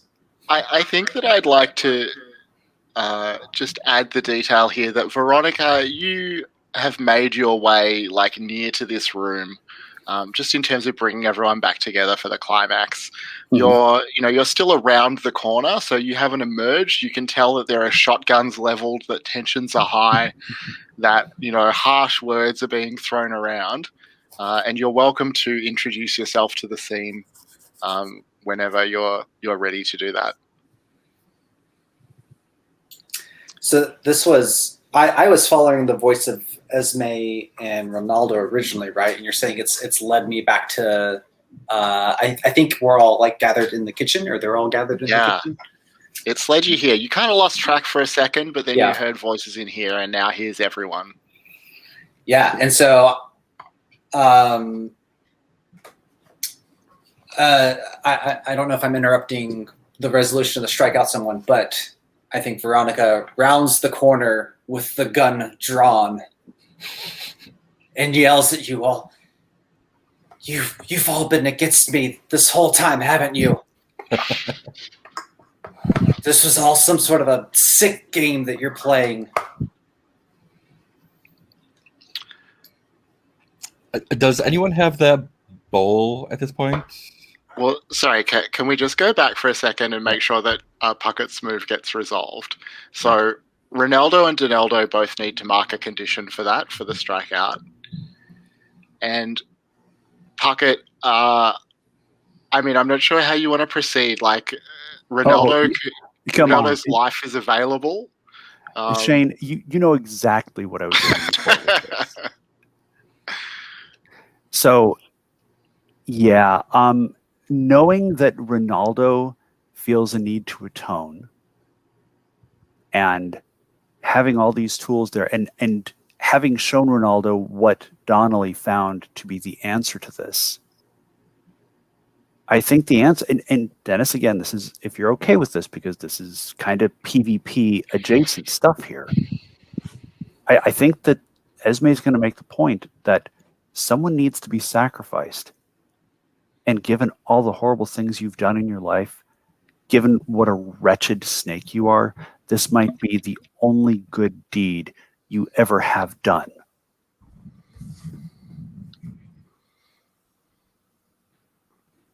Well, it says I am steadfast and principled and want to right the wrongs of my past. And if this is the way I can do it.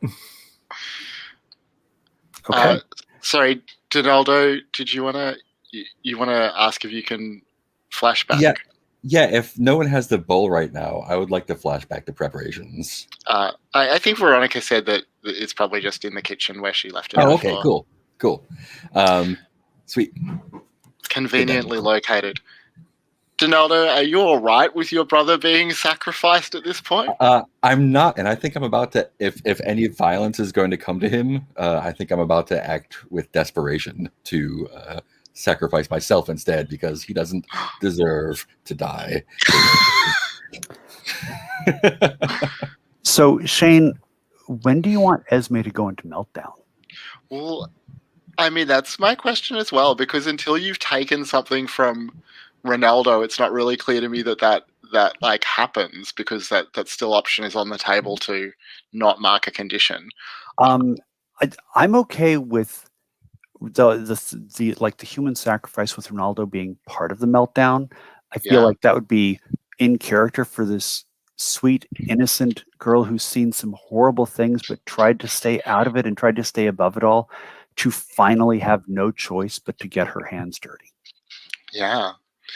So you think your meltdown starts here? I think it certainly can. I mean, and again, this is if everybody's okay with this, because there's shotguns involved, there's human sacrifice involved. This is gonna get messy. Lucy Hawkins certainly was not expecting all of this to work out the way it's working out. Hey, she wanted in. She wanted in. She's really finding out what Delta Green is all about. Looks like. Well, I just want to check in with Veronica as well. So, how is this scene sitting with you?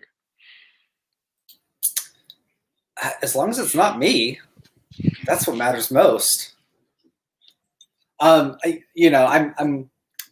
a little unclear on like the full dynamics of it all. Like if this is like Ronaldo offering himself up and Esme then doing the deed, or if it's like kind of a caught in crossfire thing, because I could also see that being the case.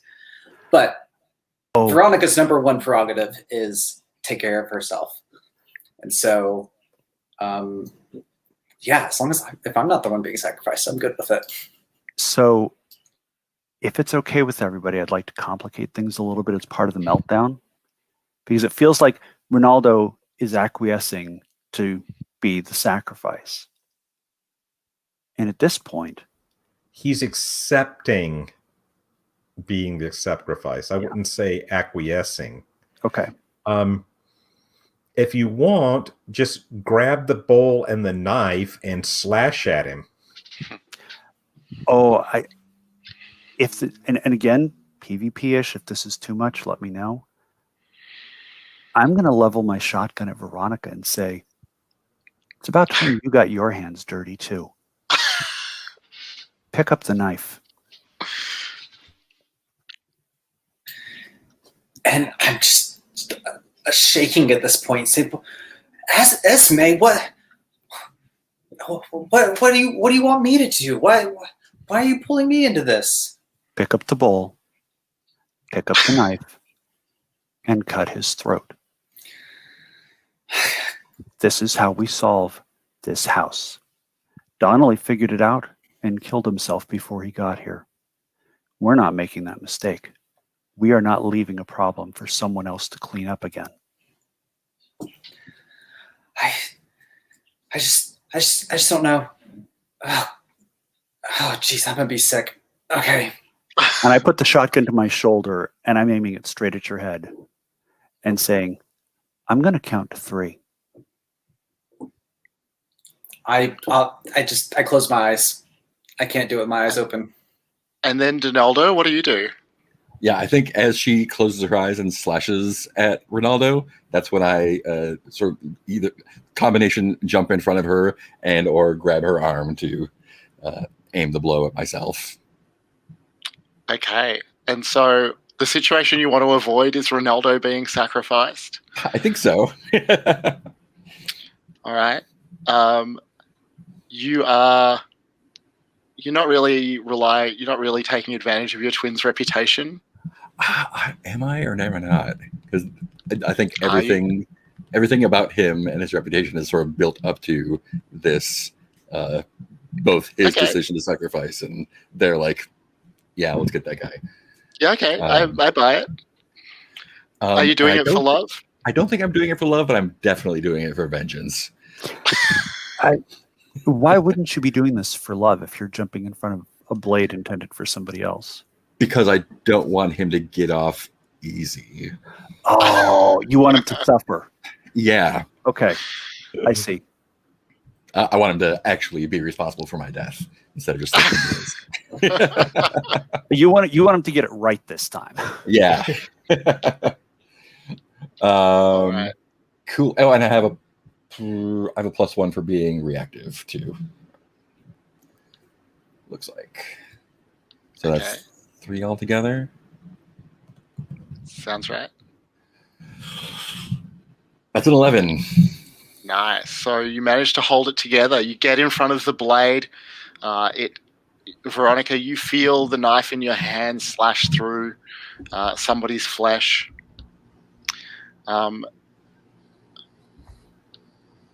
Donaldo, do you have any last words as you slump to the floor? Yes. I think I just fix my gaze on Ronaldo as like the life drains from me. It says, now you have to live with yourself.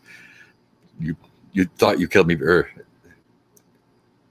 was it? Yeah, you thought you'd killed me before, but nobody kills me but me.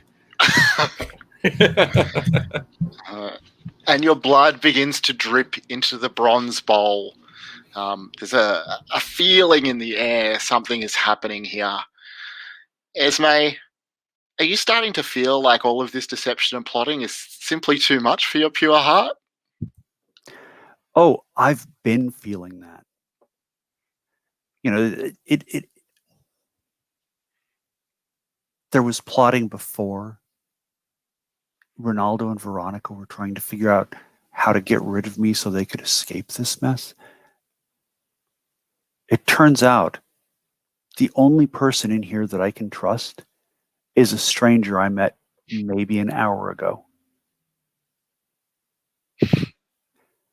And I look at Lucy. And I open fire with the shotgun.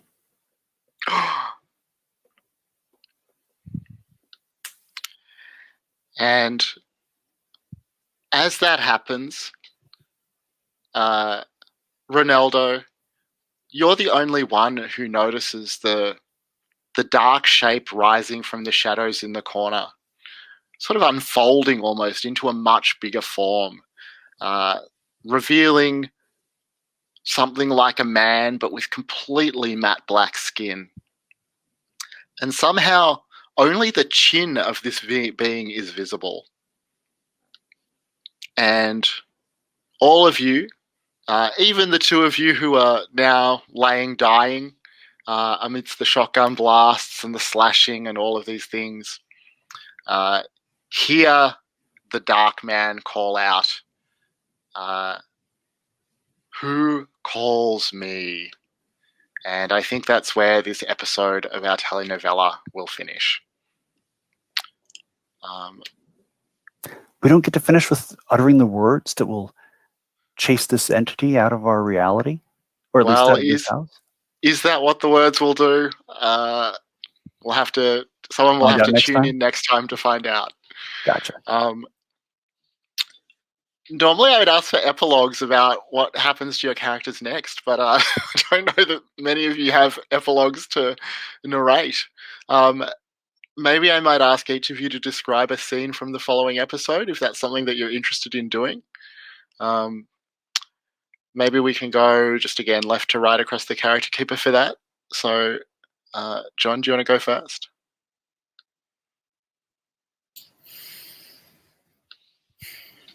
I think in the next episode,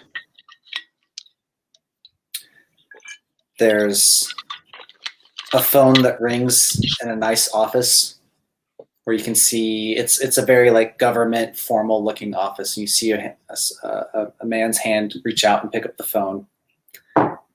He says, "Yes, I understand.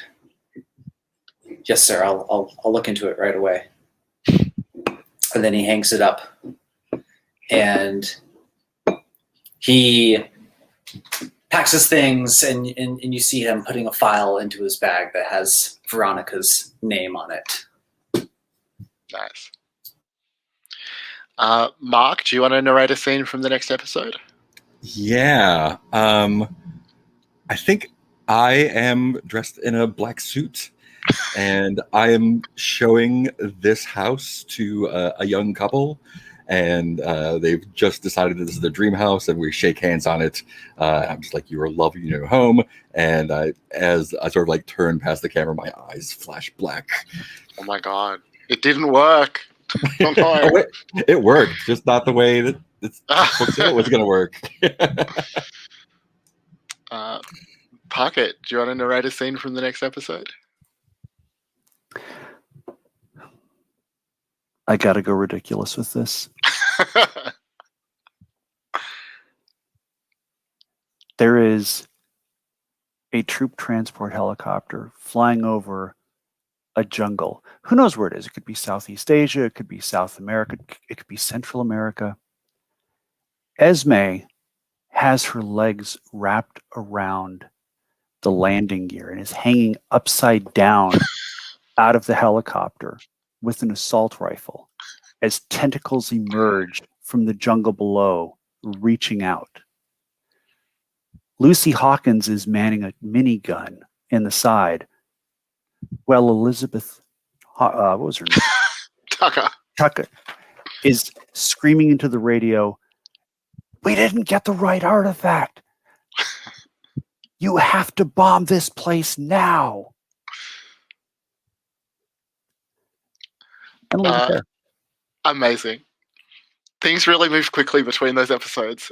That was great. And Dennis, do you have a scene that you want to narrate? Ronaldo is sitting. He's wearing an institutional uniform of some kind, and he is sitting opposite a desk. And the man is going, "No. So tell me again about this voice you said you heard. I mean, as long as you keep hearing voices, we'll have to keep you here. You know that, right?" And Ronaldo goes, "Yes, I heard voices. I need to be here." Beautiful. Thanks, everyone. If it's okay, I'd like to do a quick round of stars and wishes. I know it can be a little weird doing wishes when the game has finished up, but if there's anything that you want to say as a wish, you're welcome. You can pass if you prefer. Let's just go back across the character keeper order. So I'll start with Dennis, if that's okay. Okay. Well, first of all, I want to thank Mark for becoming my maybe good twin and not evil twin, just to complicate things even more. And I'll give Puckett credit for just leaning completely into the Delta Green side of things at the end. Cool. Puckett? God, this was ridiculously amazing. Like, it absolutely lived up to the idea and the promise of everything, and like everything that it suggested it would be, filled with melodrama, chaos, and Cthulhu. I mean, it was well, not Cthulhu, it was Nyarlathotep, but it was everything that I hoped it would be. Dennis, it was awesome watching Ronaldo come around to the idea of, like, I've done so many bad things in my life that the only thing I can do to redeem myself is find a good death. Mark, watching you jump in this scenario, and like with all the other suspicious stuff that's going on, the strange phone calls, people hearing voices, here we actually have an actual honest to God twin jumping in to make things, well, I think the way Dennis put it was more complicated. That was awesome. John, I loved how Veronica stayed on task. Like, it's like, I don't care what happens to anything or anyone as long as I'm good. That's it. That's my sole goal, is getting out of here intact. I loved how you played that. You know, it can be difficult to play a selfish character and not just have them. Veronica, you could still kind of sympathize with her to a certain extent. It's like, you know, she was pushed into this and she just wants out, and, you know, to be in a good spot. So I really appreciated the way that you played the character. And Shane, once again, this was a lot of fun. This was fantastic. And also, I'm kind of surprised because it seems like every time I play Pasiones, my character winds up hanging out of a helicopter in some way. So, yeah. Anyway, it's a good pattern to have. Thanks, Mark. Yeah. Just stars all around for everyone for just jumping into making everything more complicated and terrible right up into the end. Just the arc of escalation was just so great. And I don't want to say inevitable because it took a lot of work on everyone's part, but Shane, Dennis, Pocket John, everyone just like working together, just turn that laser at the bad end and hit the button. That was great all around. Thanks. And John. Yeah, I will just echo everybody. This was a lot of fun. Shane, thank you so much for coming up with the idea and running it. Just the combination of like, trying to do what clearly doesn't, this horror scenario with Pasiones. I just was hooked from the idea of it, and it worked out, I thought, surprisingly well. And I appreciated that you really kept like the horrific things moving in the background, because I was certainly worried, like, I don't know if I'm doing enough investigation. I basically did nothing. Honestly, I did not advance the plot at all. I just complicated things the whole time, but it worked out. So I'm glad for that. And so stars to everybody for, just having a lot of fun with it. And I had a great time. Yeah. Thanks, everyone. I just want to echo what pretty much everyone has said, but I really appreciate how everyone leaned into everything to bring it together to a big climax in the end. I know that when we took our first break today, about, I was just thinking, I have no idea how this can possibly come to a satisfying conclusion. I guess we'll just have to like look for, something. And then somehow everyone's emotional subplots are twisted up with the most horrifying ritual imaginable in the most perfect way. And I'm grateful to you all for that. Well, actually, when I did the processing out loud task, I was actually processing out loud and realized that, hey, this is how Ronaldo is going to have to end. I mean, it just made sense at that moment. Yeah. So yeah, thanks very much, everyone. I'm going to end the recording now.